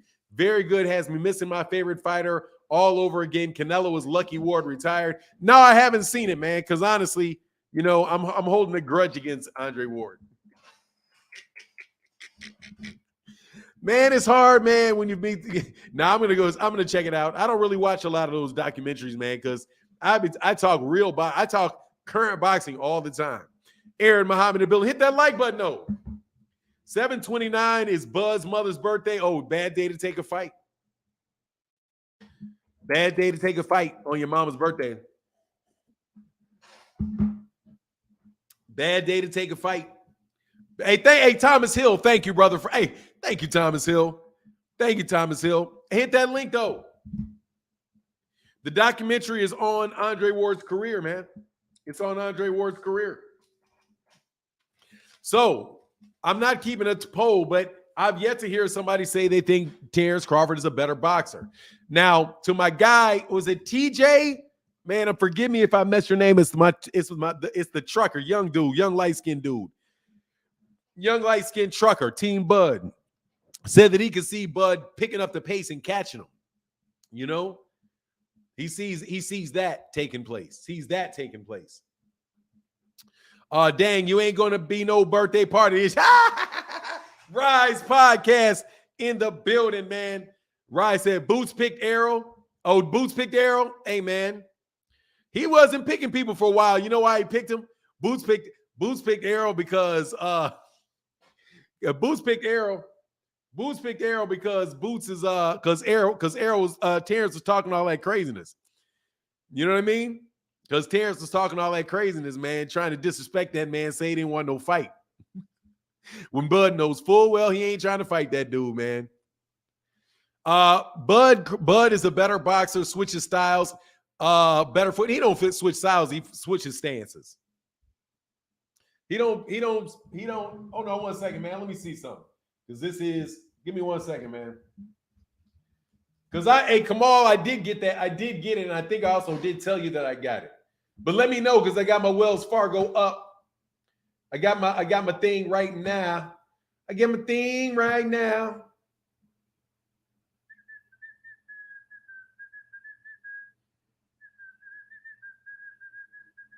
God dog, they charged me for a whole year of this crap.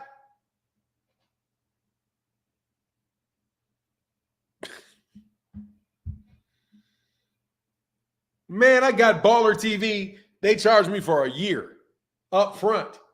God dog, bro. God dog. Hey, Errol gonna smoke Bud. Hey, man, hit the link and tell me why. Hey, Barbara Davis. Oh, thank you so much, sister. She said another 10 spot for this awesome channel. Thank you, Barbara. Thank you, man. I'm telling you, the ladies are the biggest blessing to the channel. Bump y'all Negroes. Thank you, Barbara D. Thank you, sister. And I hope you're doing well. I hope you're being blessed. Hey, Graham. Hey, thank you for taking that job, Thomas Hill. I appreciate that, man. But hit the link, man. Hey, this is the most I've ever seen Bud talking. He's contradicting himself all over the place. I've not really heard. I've only watched a couple things that he said. He's got to promote the fight, man. He's got to get that money. I'm telling you, Bud has got the athleticism. I'm telling you. You know what another fight could be like? Even though it's not nearly this bad, Prince Nassim Hamed and Marco Antonio Barrera. Prince Nassim Hamed and Marco Antonio Barrera. Marco Antonio Barrera was the boxer and was just fundamentally whooped up on the exciting, athletic, big puncher that could take you out when he wanted to pick it up. He said, I saw it, Martin, you should watch it. I got my issues too, but I like Andre Ward. Okay, I'll do it. I'll support Andre Ward. I got to support Andre Ward. I think he's a terrific dude for boxing. I think Andre Ward is a terrific guy for the sport of boxing. I think he's definitely one of the best. I think he's one of the best fighters of the century, easy. I think I got him number 2, best fighter of the century. Is that fair to say? Let me see. No, there's Floyd. There's Floyd, then there's, I don't know, maybe Bernard Hopkins. And I think, in the very beginning it was Roy Jones, but I think he's right there. I think he's right there. Definitely one of the best fighters in the 2010s, from 2010 to 2020. Man, Andre Ward is like that, man. So promoting the fight was part of his a guarantee. I have no idea. I know that he needs to sell that fight because he needs to get that money and have these people buy that fight. Ain't no reason not to do it. If because it ain't guaranteed. A lot of his money's gonna come out that. Is going to come off that. Fanan, do you ever watch The Angry Man? He went in on Hoteps yesterday.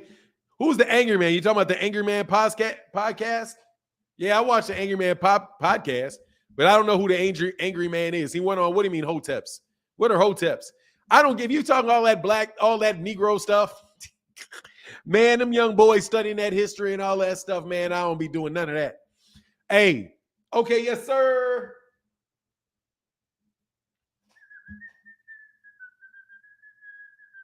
It may take a few seconds to hit it.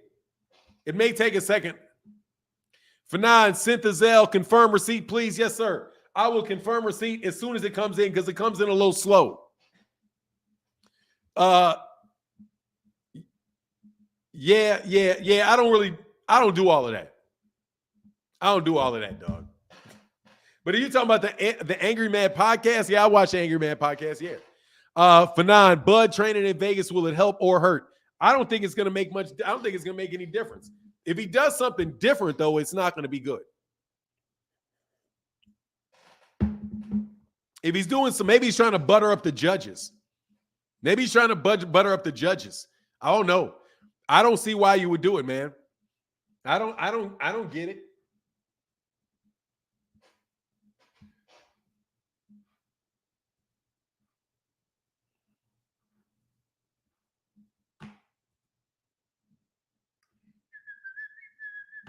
Hold on a second.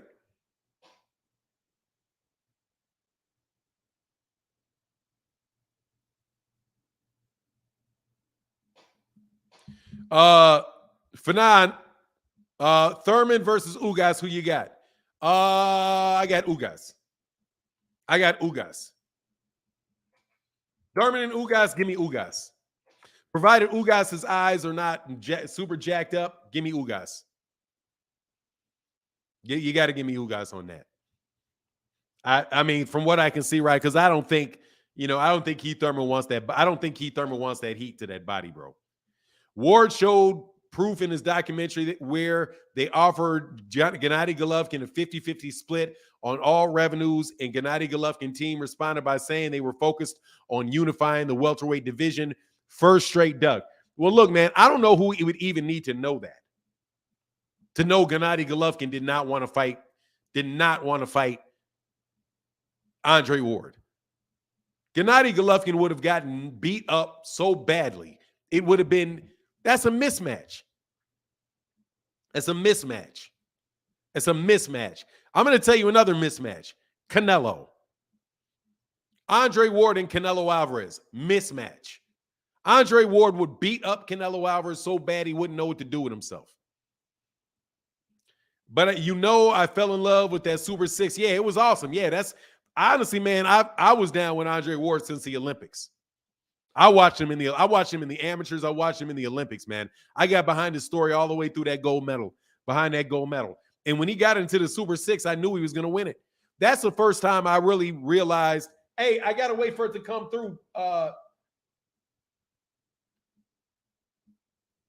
It doesn't come through right away because it's a bank. So it's gotta get deposited, verified. I'm definitely going to confirm it, man. Come on. I got to wait. It doesn't go through automatically. Because it didn't come through automatically the last time. It didn't come. It takes a couple minutes for that to come through. Come on, I see you. But PayPal anyway. I appreciate you, man. No doubt, man. I'll let you know because I got it on the screen. Jay Miller said, "I see how he talked about catching them all by surprise in the Olympics. Good story." Yeah, I don't understand what would have caught them by surprise. I was amazed that these people thought those guys were going to beat Andre Ward. Like he was, I don't even think he was like, they considered him like an afterthought in that Super 6. But I'm telling you, man, that's them UK fighters, man. Carl Froch. They had Carl, they were big up in Carl Froch for days. And I'm like, man, you're tripping. Canelo Alvarez was full of ish when he was calling out Ward. Yeah, because he's retired. Hey, Noob said, my guy, Isaiah Yisrael. Yeah, we got, let me tell you what comes on tonight. And I'm checking that Zell, Kamal. We got Corneo, Shields and Corneo. And let me see. What other we got? I think that's it. Yeah, Shields and Corneo. I don't know who's going to be on that. Let me see who's going to be on that undercard.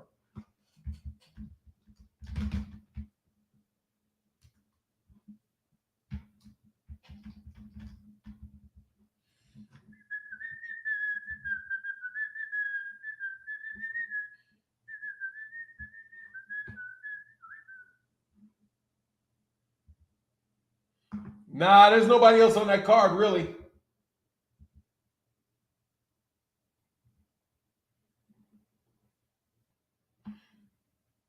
Several women on the card, but not a lot of people on that card. So that's pretty much the only fight. That's the only real fight. That's the only real fight on that card. Coach Ari in the building. Thank you, sister. Andre Ward is the GOAT. Yeah, Andre Ward is like that. I can't lie. On and on, in the ring and outside the ring, man. He seems to me to be a great dude. You know, much love, brother. Thank you, sister. Thank you, sister, for that support. Absolutely terrific. And Barbara Davis. Oh man, Barbara Davis making it $25 on the day. Thank you, Barbara. Thank you for holding it down today. Thank you for holding it down in the absence of the great John Boy. Thank you for holding it down. Ward said Kessler was so cocky in the tournament as a favorite. He told Ward, I will come to Oakland and whoop you in your hometown. We see that didn't happen. Ward destroyed Kessler easily. Man, I don't know what these clowns are talking. I'm telling you, man, I'm going to watch it, though. No joke. I'm going to watch. I got to watch it now that you said that. Now that we get the background to it, no doubt. They said Kovalev was going to stop Ward. HBO tried to get him beat. Didn't work out for him. No. Andre Ward is one of the greatest fighters, modern-day fighters, man. Andre Ward is easily one of the greatest modern-day fighters, man. One of the best I've seen in my lifetime. Definitely one of the best I've seen in my lifetime. How do you send money to your Cash App? Right here, sister. Right here. This link that, you see this link that Thomas Hill put in the chat? It's right here. $Fanon INT. Thank you. Let me see this. Let me see. Make sure I just said yes. Is that Clarissa? It's a little prettier than Clarissa, but and that's saying a lot. Clarissa's a man. That's a hell of a fighter. They said Kovalev going to stop War. Oh no, he didn't. There you go. That's it right there. Thank you. Thank you for the support. Definitely appreciate y'all.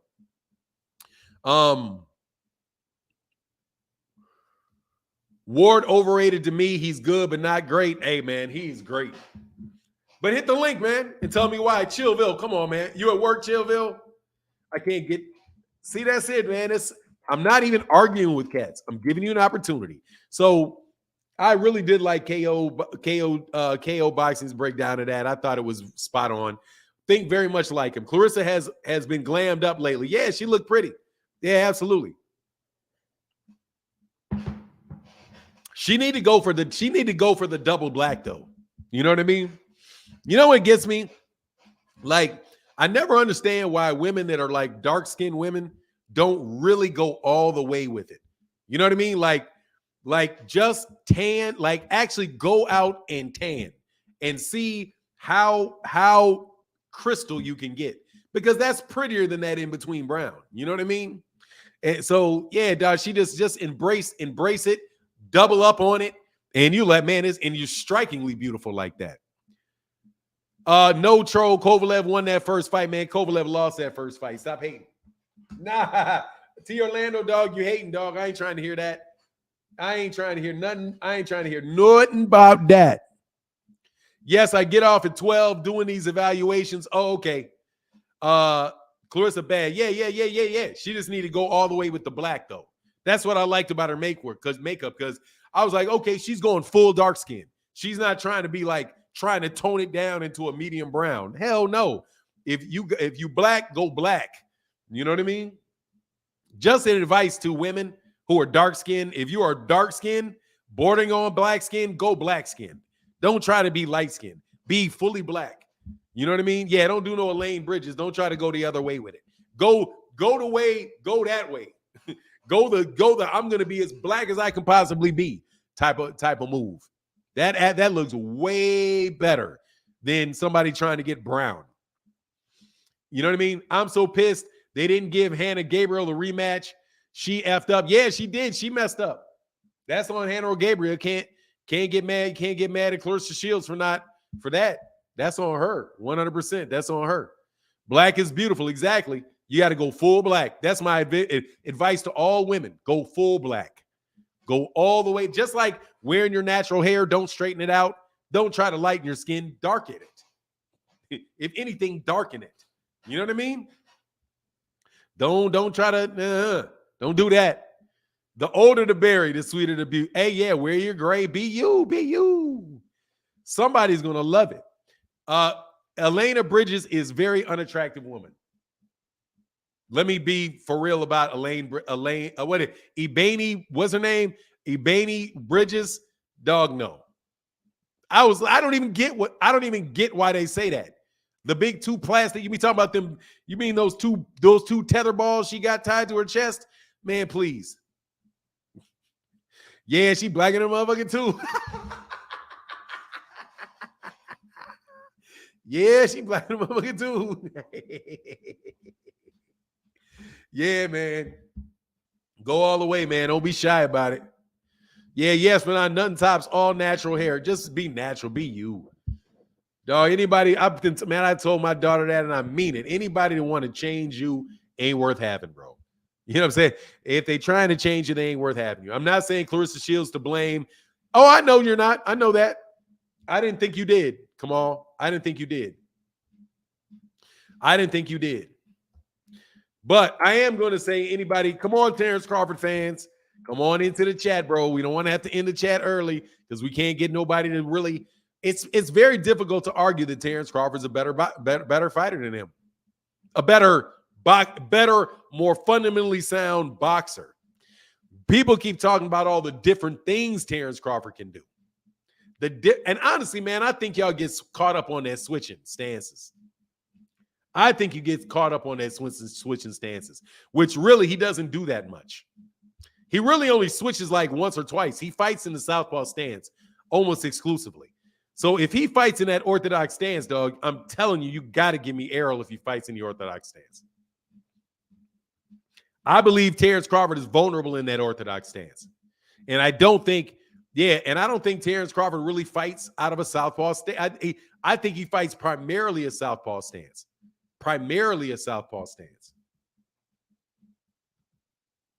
Hold on, man.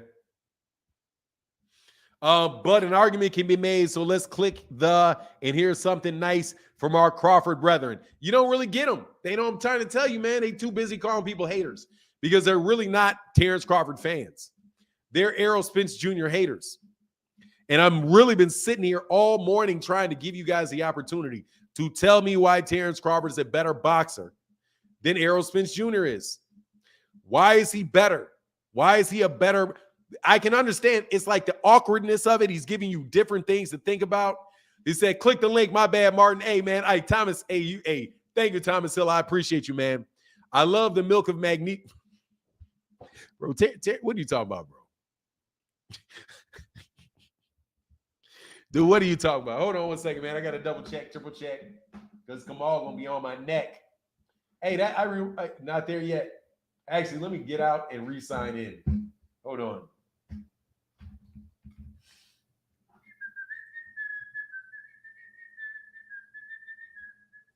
There you go.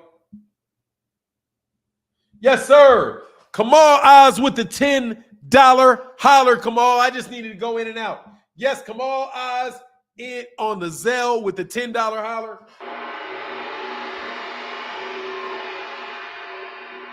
Thank you, brother. Thank you, Kamal Oz with the $10 holler. Thank you, man. Greatly appreciated, man. Got you. Kamal, please verify that you heard that it is verified. Please verify that you heard that it was verified. Noja Apparel said, people see the skills in Bud because he had to show those skills to get the W. Errol, the scary thing about Errol is you don't know how deep his skill set goes because no one has made him go there. I mean, that's fair. That's fair. But Karen Cole, Black Cherry, thank you, sister, said, truth be told, Errol by stoppage in 11. That's Auntie Black Cherry in the building predicting that KO.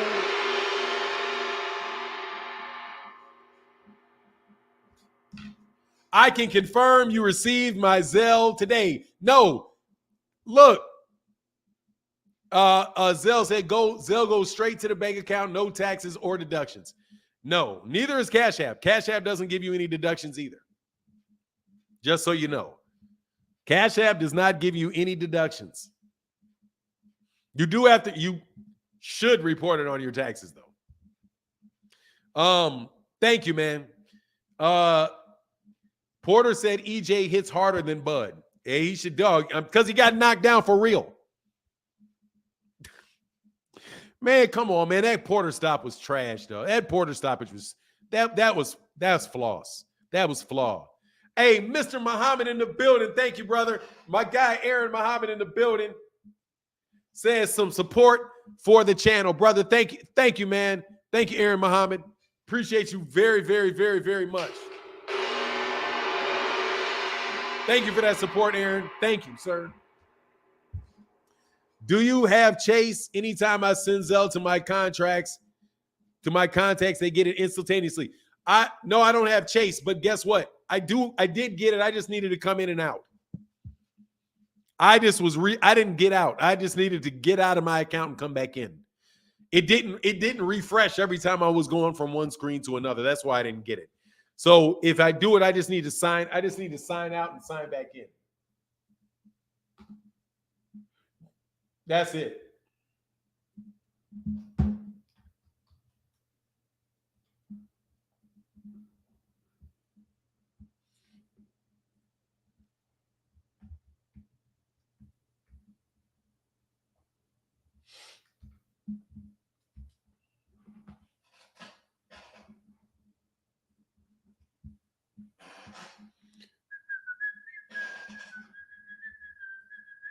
All right, sorry about that. AB's been dropping gems on the Spence Crawford fight. Yeah, dude knows his boxing, man. The man knows his boxing very, very well. So Bud didn't knock Porter down for real. I said it wasn't a real knockout, man. No, it was not a real knockout. Timothy Stoudemire hit the link. Come on, man. Come on. I said a stoppage. No, it was a whack. That stoppage was super whack.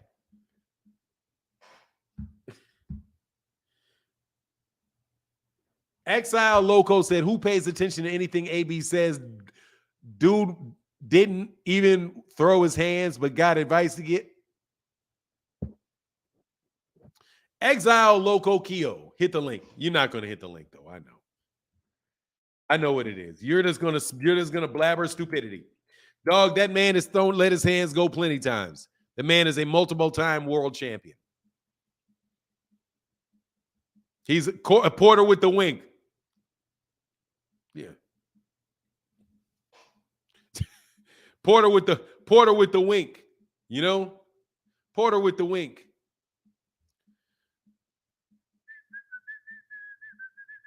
Hold on one second. I'm sorry. My guy, what's going on? T. Wells in the building says, salute to Uncle this boxing talk. Salute, chat. Yes, sir, brother. Thank you, man, so much for that $3 holler, brother. Thank you, man.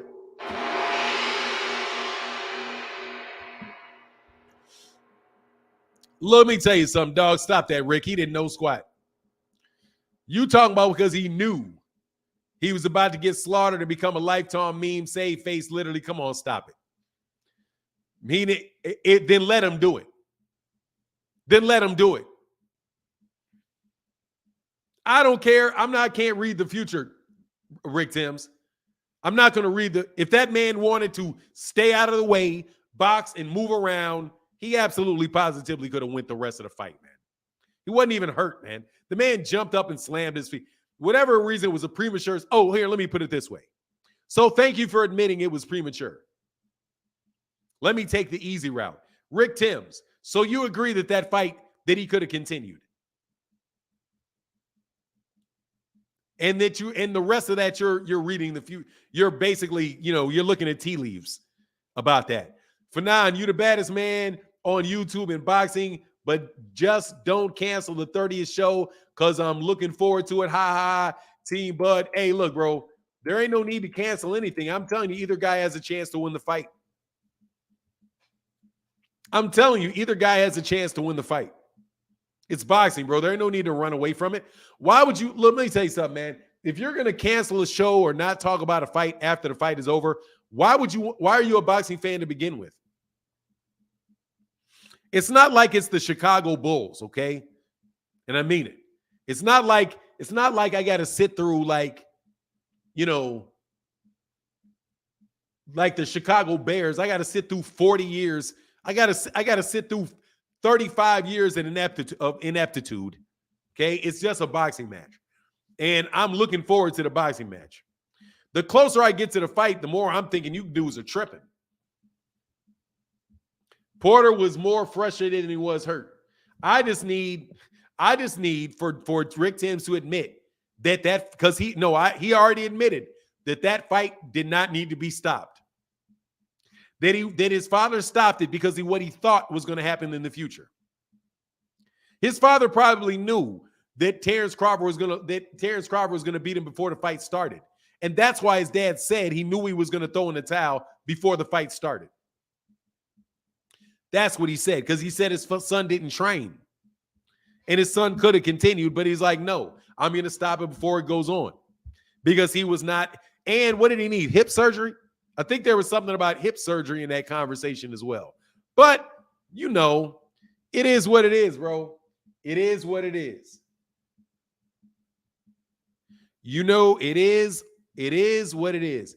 Hit the link, though. Rick. See, now Rick ain't trying. Nah, Rick don't want to do that. Ain't no worries with it. Ain't no worries, Rick. Ain't no worries, Rick. Ain't no worries. His father should have only stopped it if he knew he couldn't continue, not based on what he thought might happen in another round. Yeah, dude, it was the 10th round. He had 2 more rounds. He could have continued that fight, man. That's me. Kamala said, Boots via Thurman Ugas winners face off. Is that Kamal? Oh, face off. What about Barrios for Speedy Rashidi Ellis? Or Speedy and Jamal James? I like Speedy Rashidi Ellis and Jamal James. And I like Barrios and Mario Barrios and Speedy Rashidi Ellis. I think Barrios beat Speedy Rashidi Ellis. I think Jamal James beat Speedy Rashidi Ellis too. Because both those guys can fight. Both those guys got nice jabs and they can land them shots. I was just very, very hey man, my guy T Wells back said, hey, just like Ryan had a chance, Bud getting broke. D Wells, hey, it's tough to find cats around here that think Terence Crawford's a better boxer. I thought that this was going to be easy. I really did write that title thinking, okay, there's going to be a bunch of people to be able to tell me why Bud is a better boxer. But I will tell you that I do believe that Sean was correct in that there is a heavy fan base for Errol Spence, and it may be the case that, people just aren't Bud fans. But Bud is somebody that people had as the number one pound-for-pound fighter. Smash on your way in. Hit that like button. Yes, ma'am. Hit the like button. Rick will never back down from a challenge or call out hitting that link. I'm not going to make him do that, bro. I'm not going to call him out. He came yesterday. I'm not going to go blah, blah, blah, blah, blah to Rick Timms. I'm not going to be massively disrespectful to Rick Timms like he was to me in the comment section. But that's all right, man. He got his Bud time back. Bud had the courage to take the fight. And you got to acknowledge, man, that Rick Timms was very patient waiting for that. Chillville says he denied he didn't have any choice, but he did. Spence might be a better boxer, but you have to fight a boxer. That's what Bud is going to do.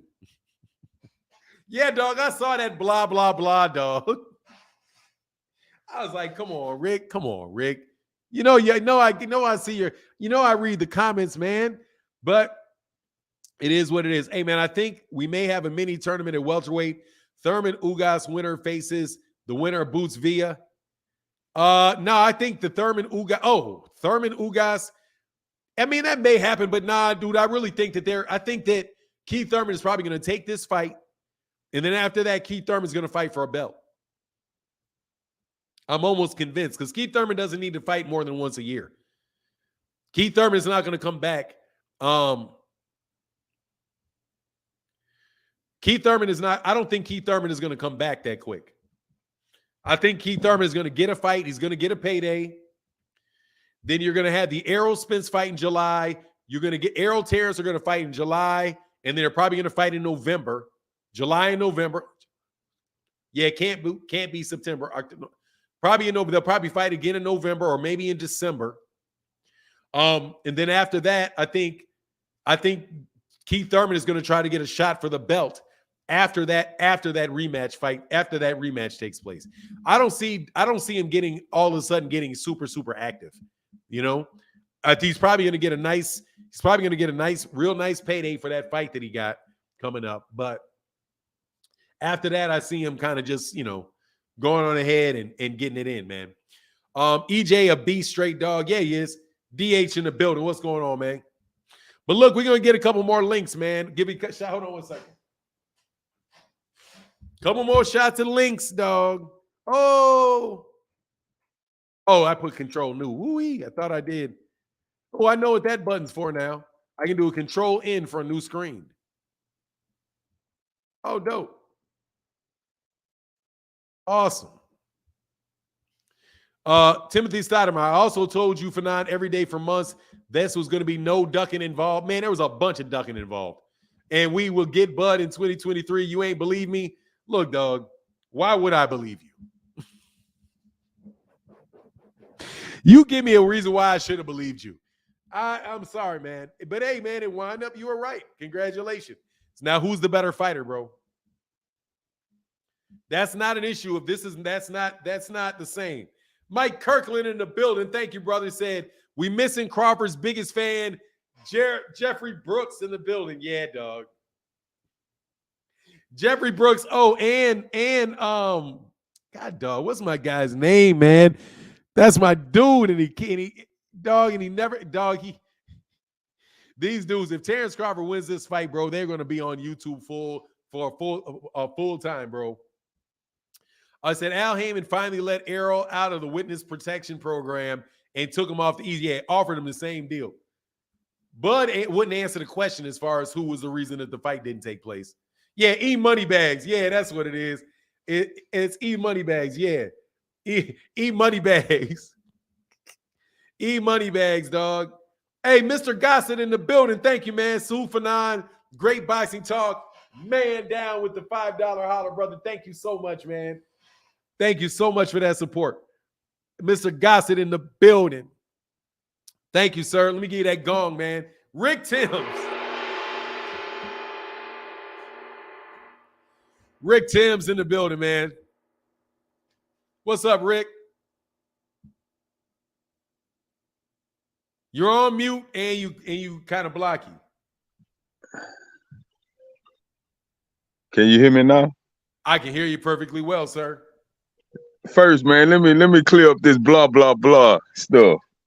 Look, man, when you see me type blah blah blah, it be in response to who you have up here on the panel, not you. I be blah blah blah when I hear all that rambling. That blah blah blah was on video. There wasn't no panel. That blah blah blah was on video. It was on a video. Oh, that too. Oh, that too. Okay. Yeah. All right, but I forgot about the video part. But normally I blah blah blah doing the doing the live chat, man. I forgot about the video part. That's all right, man. It's all fun, man. I ain't offended, brother. Yeah, man. But look, as far as that premature stoppage, yes, like I said, we Sean wasn't, incoherent. I mean, he was fully aware. He was pissed off. He was beating the canvas. He clearly wanted to continue. But his daddy thought otherwise. His daddy saw the end was near. And like I said, his daddy did not want to see his son go out like that. Poor training or not. He just saw his son get dropped twice. And that second time, he had seen enough. So why wouldn't I be accurate saying he didn't want his son to become a lifelong meme, man? He didn't want to see that. Fanon, real talk. Just as long as you say that, yeah, that stoppage, he didn't hurt that dude. He didn't knock him out. Come on, man. He hurt him now. You don't hit the canvas unless you're hurt, dog. Come on, give him some kind of credit. That wasn't no flash knockdown. Shit, you don't hit the canvas unless you're hurt, man. Y'all can't discredit every little thing about Bud. Come on, man. He was hurt. He ain't gonna hit the canvas unless you're hurt. You ain't gonna go down for nothing. Watch this. That hurt. Did you fall? Did you fall though? Nah, I didn't. See. Hey, I gotta give you that. Hey, real quick, Mr. A, Don Trey in the building said Spence stops Crawford in the ninth by beatdown. Much love in that Cash App, brother. Thank you, man. Go ahead, though, man. Yeah, and look, man. I'm pulling for Bud to pull off the upset, regardless of how the odds makers. A lot of the odds makers have Bud as the favorite, but as Errol's work rate, he's so relentless. I mean, the average viewer would pick Errol, from styles alone. I mean, Bud is the smaller guy. Bud we done seen Bud rocked a few times. Gamboa, Mean Machine dropped him. I mean, Bud should be the logical pick. I would say that, but accidents do happen, man. Upsets do happen. Underdogs do overtake. We see the Miami Heat facing this juggernaut of these Denver Nuggets right now. They don't seem like they have a chance. You got to play the game. I see it as a 50-50 fight. I do slightly see Errol as the favorite, but I gotta pick Bud because I've been rocking with Bud way too long, and it kind of irritates me when I see the Bud fanboys, because I'm not a Bud fanboy. I'm more of a Bud supporter, but the Bud fanboys are the ones who are always bringing up the car crash. They call Errol a drunk. I done heard homosexual allegations with Al. I mean, so much silly juvenile chatter. It don't make no sense, man. You don't have to shit on Earl to support Bud. And all you super Earl folk, you ain't just gotta keep shitting on Bud to uplift Earl. Both these brothers gonna come to fight. They both gonna leave it all on the line, July 29th. And we, as the fan base, we are the winners, because we gonna get this treat that we've been waiting on for so long.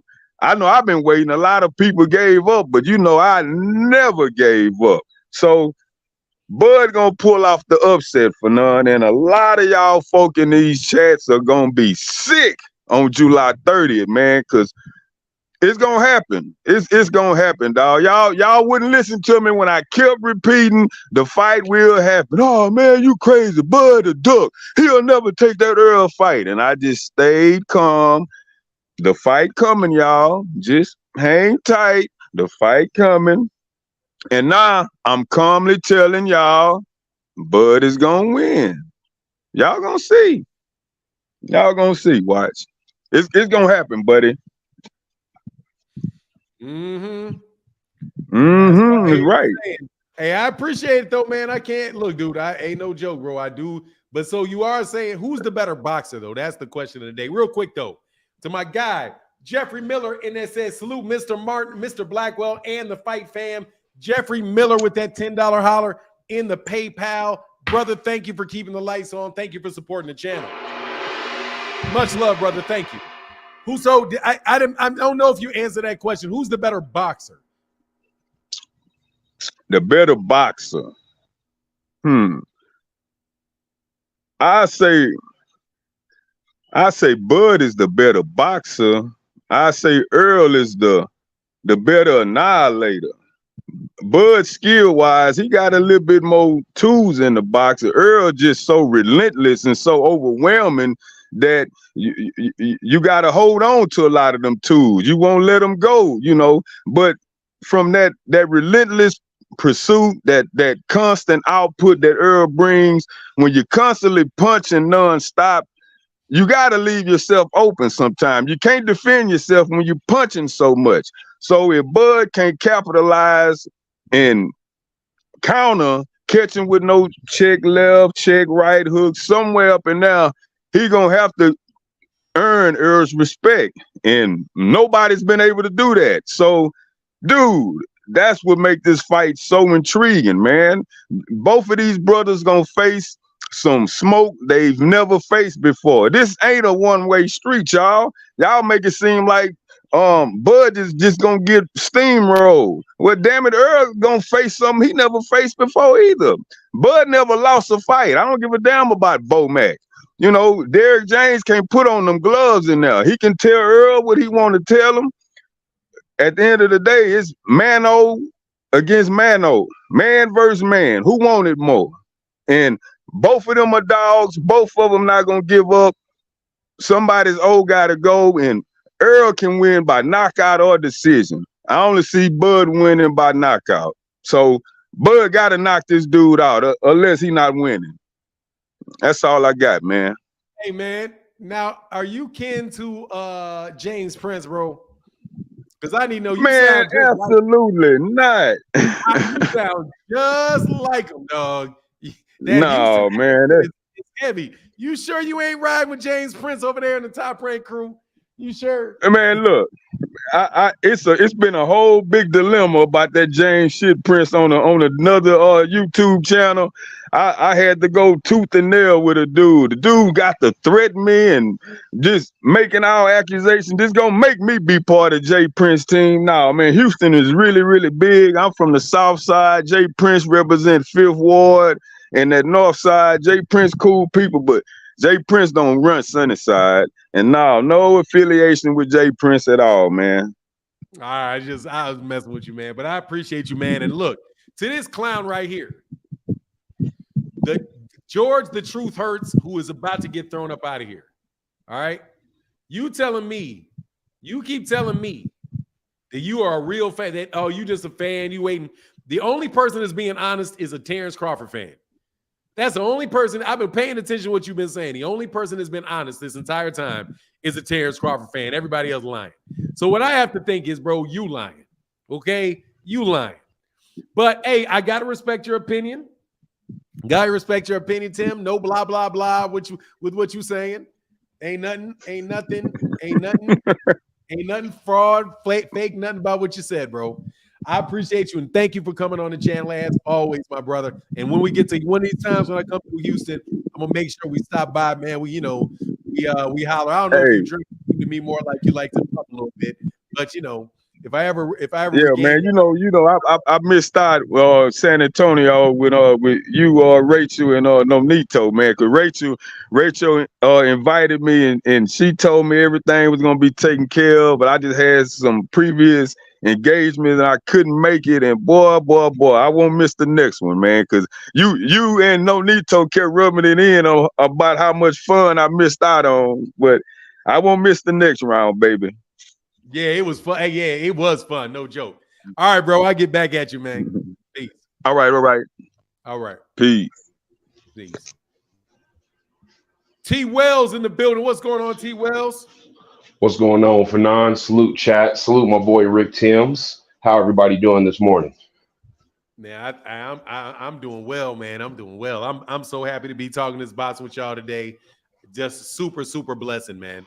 So what's on your mind now, dog? Who's the better boxer?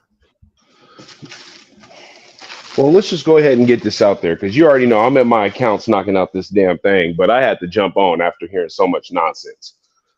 Now, Rick Tim's my dude right now. Both of them great boxers, but everybody knows that he's a great fighter. But when we go talk about the competition, we talk about the resumes, we have to look at the finer points of the two. When I say look at the finer points at the two, Errol Spence, when he beat Kell Brook had more to fight for because he was holding on to a belt. When he beat Sean Porter had more to fight for because he was holding on to a belt. He was trying to become unified. Now, granted, they were fighting for a belt when they fought Bud, and they were fighting for the WBO, if I'm not mistaken, right? Of who? Oh, yeah. When Kell Brook and Sean Porter. Yeah, Porter and Kell Brook when they fought Bud. Yeah. Got you. But when they both were fighting for the belt, once again, they were already at the tail end of their careers. Everybody knew that Sean Porter wasn't as hungry. And if I'm not lying right now, I would say he was damn near, it could have been near a draw, even with the 2 drops in the fight, if he would have continued to box. Because I thought he was actually winning the fight.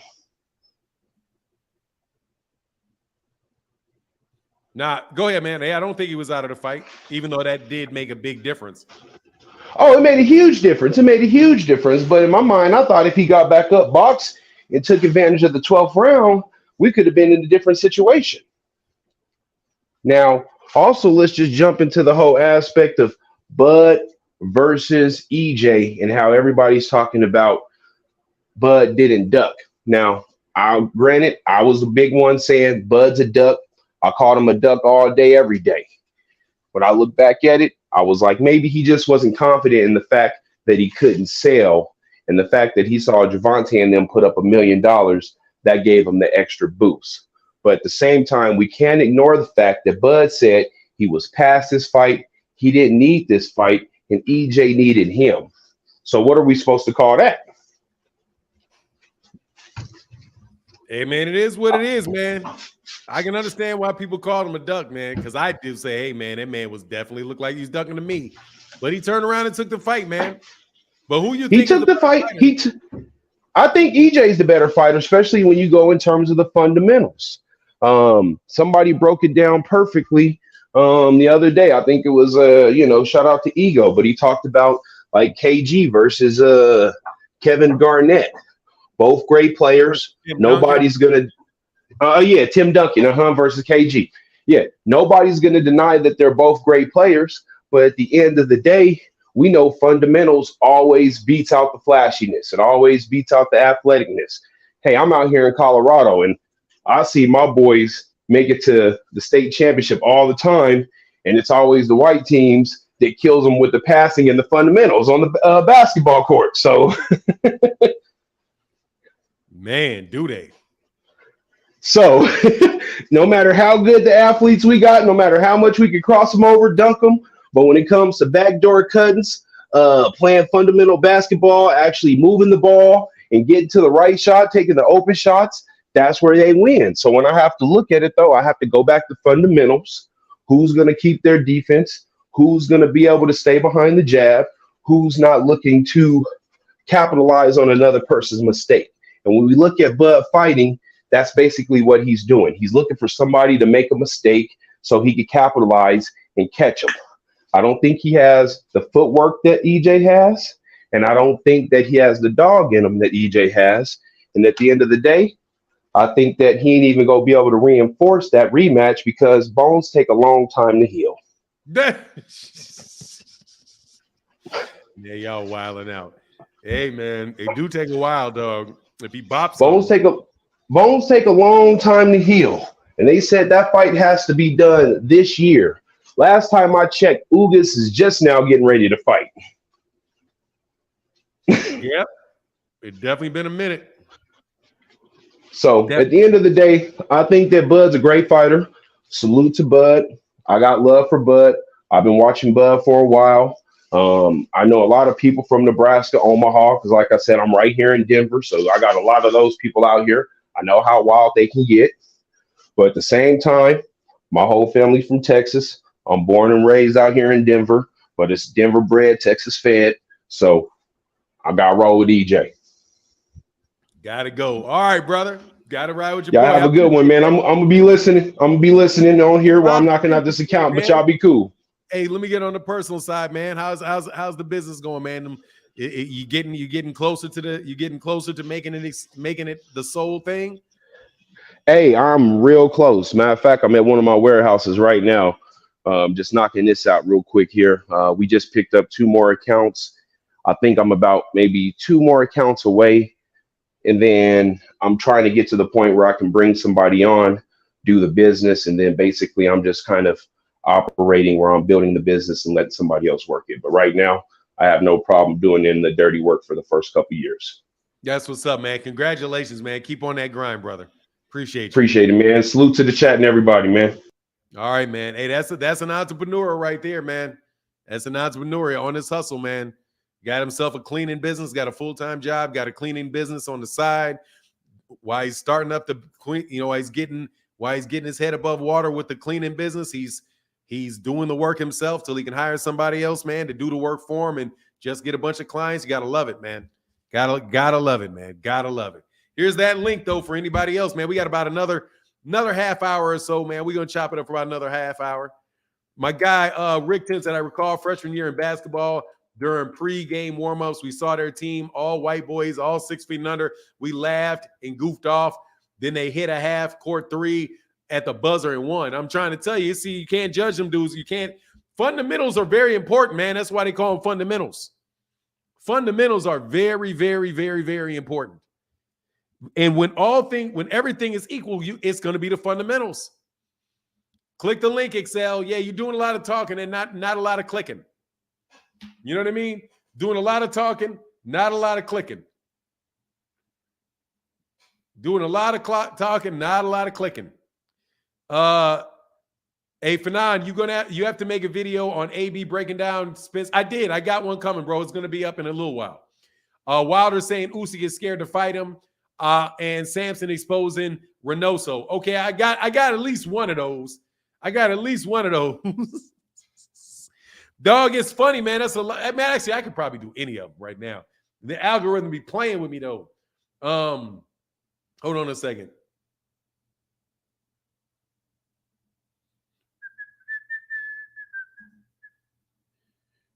Yeah, but we'll try our best.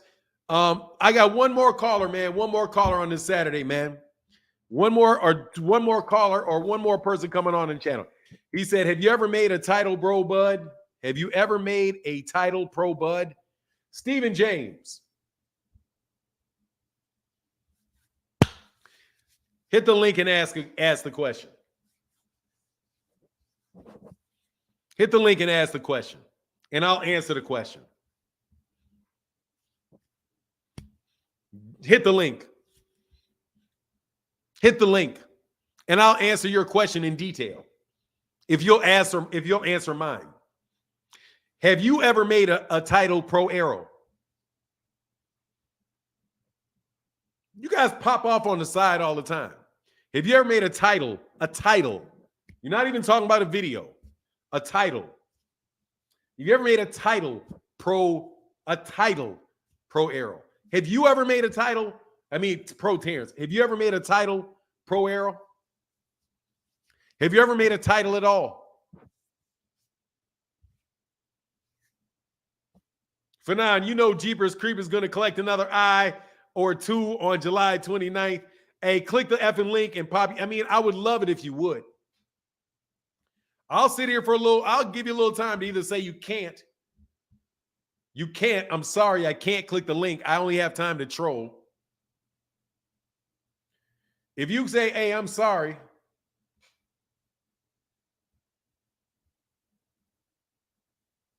Hold on, I'm sorry.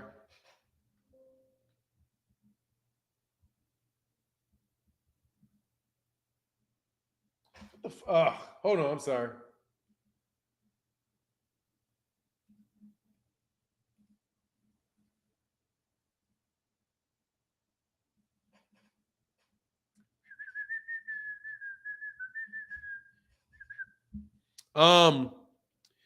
Yeah, they don't click the link, dude. They just talk junk from the side. For now, click that. Yeah, hit the link, man. I know you're not gonna, so let me go ahead. Let me tell you the answer to that. My question is, I've made plenty of pro Terence Crawford videos. Plenty of them.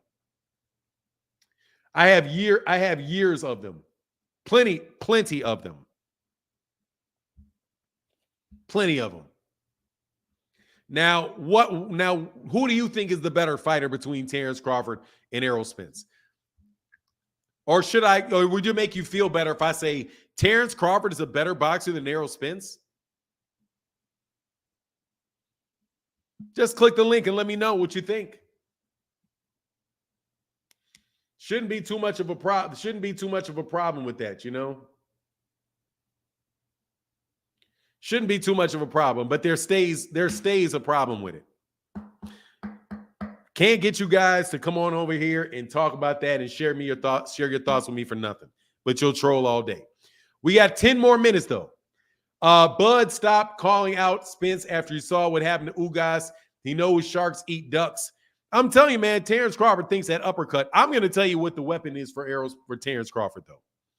The weapon for Terence Crawford is the uppercut. That's what he thinks he's going to hit Errol with. He thinks he's going to hit him with the uppercut. And that the uppercut, George, click the link. George, you got a second to say you can't. I'm sorry, I can't, or I'm going to block you. Don't anybody else block George. I've been trying to get these trolls on this channel for a minute. Oh, there you go. Go ahead and ban you. Your time is up.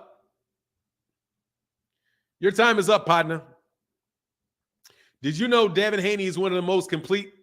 I have had 2 hours and 22 minutes of no Devin Haney talk. This is the first time that I've talked about Devin Haney in 2 hours. Fanon, I can back you up on Crawford title. You had a bunch of videos talking about how great Bud is for days.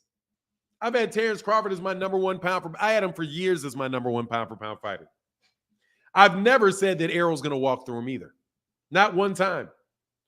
The problem with you all is if you don't praise the man, you guys don't know how, you guys don't get subtlety.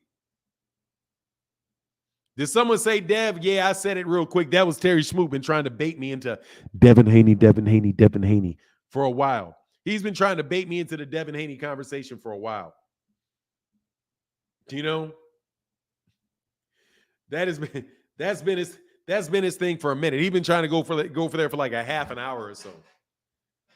But man, look, soon as Devin mentions frequent flyer, hey, Devin Haney, where you at, frequent flyer? Where you at? Hold on one second, though.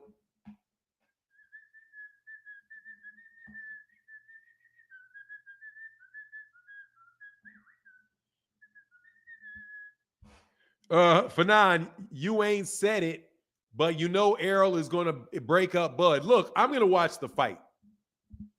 Honestly. I'm going to watch the fight, man. Terence Crawford is a problem. Terence Crawford is a problem, man. I'm going to be honest with you. That man is he's a legitimate problem in that ring. It's not like we're talking about Devin Haney. If this was Devin Haney, Errol I'll be telling you right now, I'm talking about 7 rounds. 8 rounds tops. If this was Devin Haney, I'd be saying a welterweight Devin Haney, I'd be like 8 rounds tops. 8, 9 round tops. He's never going to survive. Because he doesn't have anything to keep Errol off of him. Terence Crawford's a real problem. And people keep telling me, oh, what are you going to do if Terence Crawford wins? I'm going to tell you, I told you he was a problem. Oh, Devin Haney versus, oh yeah, because Errol's going to have to beat him up before his dad throws in the towel. It's going to take like 7 rounds before they throw that towel in. Take about 7 rounds before they throw that towel in. No, I mean, look, man, I'm just telling you, man, Terence Crawford's an excellent fighter. He's an excellent fighter. And Errol Spence Jr. is an excellent fighter. I told you Yordenis Ugas is going to be a problem. I picked Errol by unanimous decision against Ugas. Ugas is a fighter that I'm telling you, Ugas is that level of fighter, man. Ugas is that level of fighter, man. In my opinion, Ugas is that same level of fighter. Maybe a little bit below each one of them, but Ugas is a terrific, terrific fighter, man. Keith Thurman is a terrific fighter. I'm not one of these guys going to say like, yeah, I think these guys are just going to bowl the other guy over. I will tell you this though. I definitely believe this. If Terence Crawford cannot keep Errol off of him, dog, it can get real ugly. I mean, I'm telling you, it can get real ugly. And I'm going to tell you right now, if y'all are waiting around for Errol to drop his mouthpiece, if you're waiting for Errol Spence Jr. to drop his mouthpiece so that Terence Crawford can hit him on the break, good luck. You know what I'm saying? Good luck waiting on if he gets hit like Ugas hit him. What do you mean? If he hits him like Ugas hit him and he drops his mouthpiece? Then you think he's going to do something if he drops his mouthpiece? Okay. Dog, that happened last fight. It's not going to happen this fight. He's not in the business of dropping his mouthpiece every fight. You know? Terry Smoot, you must be sleeping.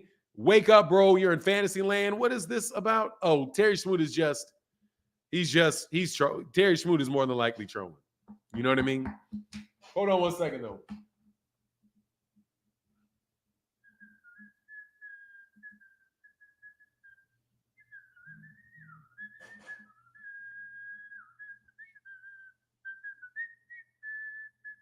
Oh, T. Wells in the building. Thank you, brother.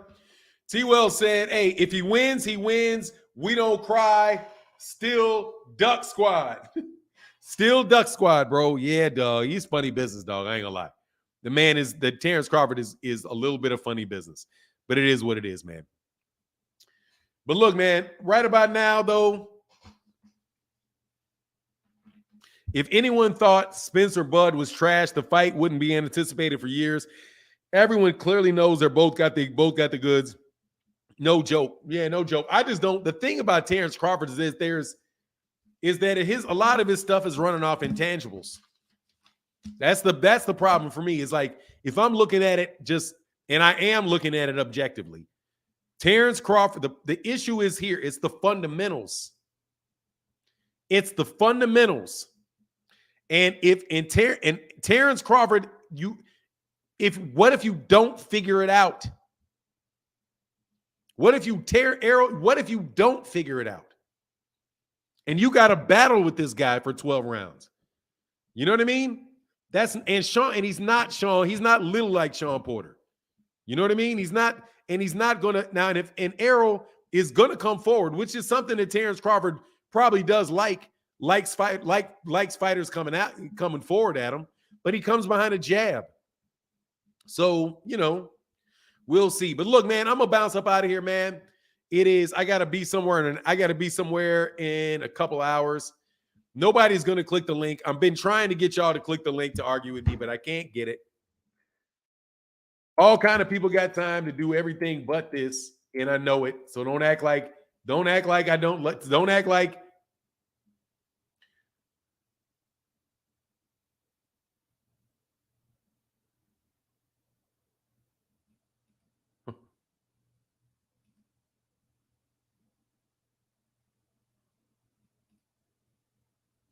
anyway, yeah. But all right, man. So I'm gonna bounce up out of here. Y'all not hitting. Where my video? Come on, man. Kamal be putting you to work. Anyway, man, look, so I'm going to get up out of here. Much love to everybody in the chat today, everybody in the super chat. Make sure y'all come back tomorrow. We'll be talking about the Clarissa Shields stuff. Bud is super competitive. Yeah, that'll get super competitive. Get you. Oh, sorry, man. My guy in the Venmo. Thank you, brother. I think I did see the Venmo earlier, but my guy, Mac INT, back in that Venmo. Thank you. Said, hey, Oh, I'm sorry. Do you think we get another tank fight in 2023? I think so. I think so. I think we will. Because he'll be, when does he get done?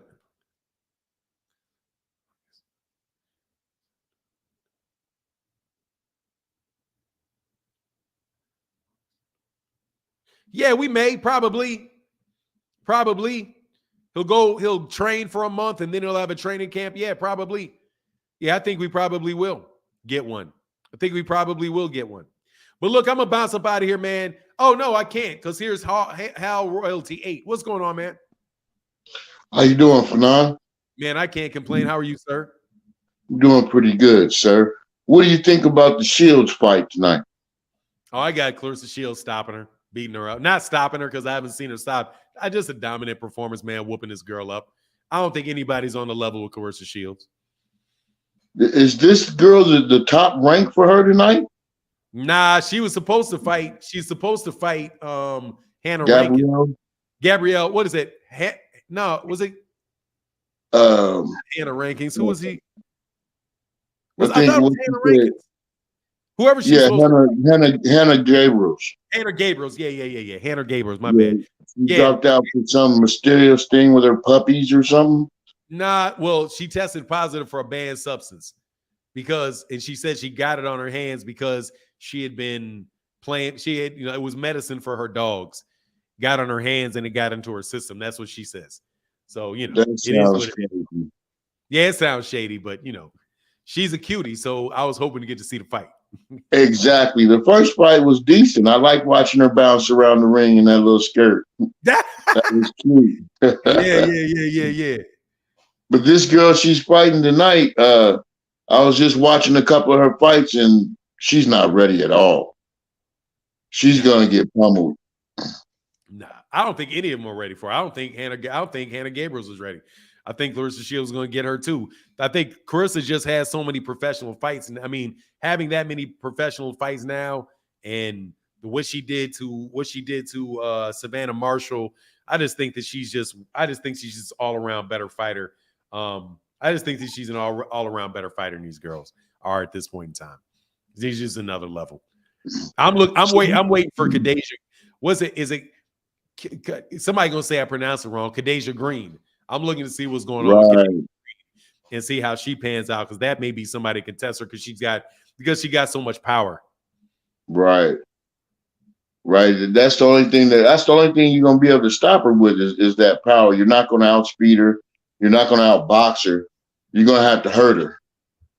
Yes, sir. And she can take a punch. Yeah, Shadasia Green. My bad. Shadasia. Okay. I got that K in my head for some reason.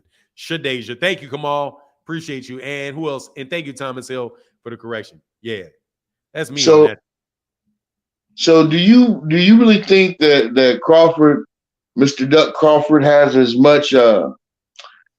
much pop as Errol Spence Jr.? I don't know, man, because I just don't know the guys that he's been fighting. I think if he loads up on a shot and he really catches you one, yeah, he can hurt you. I think he can hurt you, and then he'll jump on you, and they've been stopping fights when he jumps on him. But one shot, I mean, see, the thing is that Errol doesn't really load up on his shots, you know? Right. So I don't know. Like, if Errol hits you up on a fully loaded shot, like he fully, like Errol, I mean, Terence, other than that Abination, because he caught Abination with a really short one that Abination didn't see coming. But I don't know, man. But when I look at the question to me is, what are their relative chins? You know what I mean?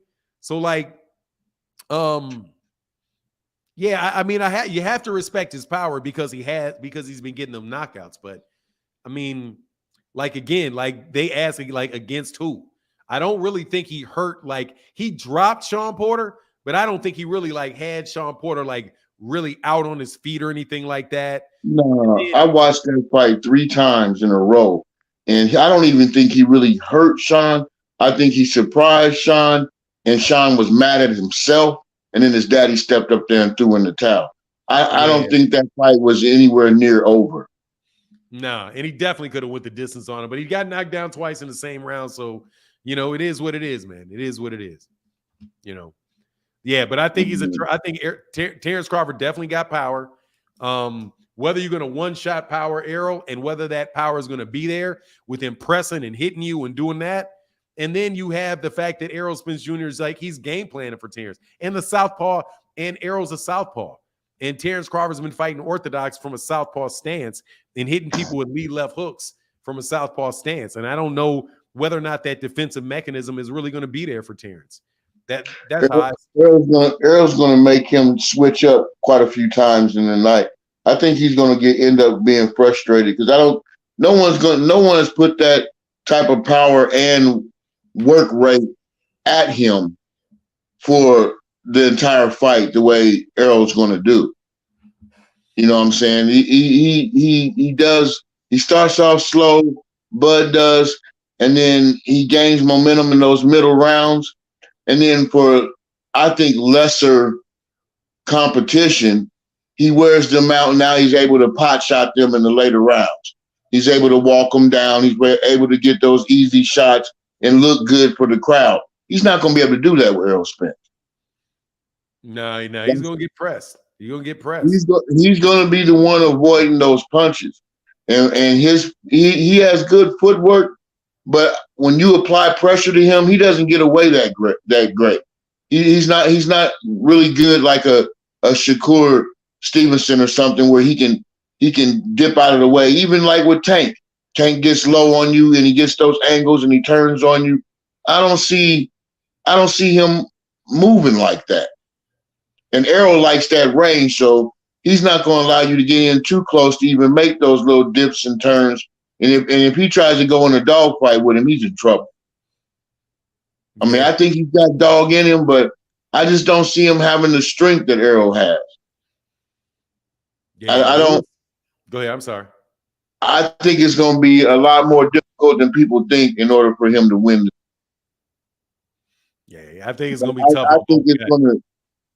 I think it's deserving because he's done a lot of game playing, a lot of lying, a lot of ducking, a lot of game to get around this fight.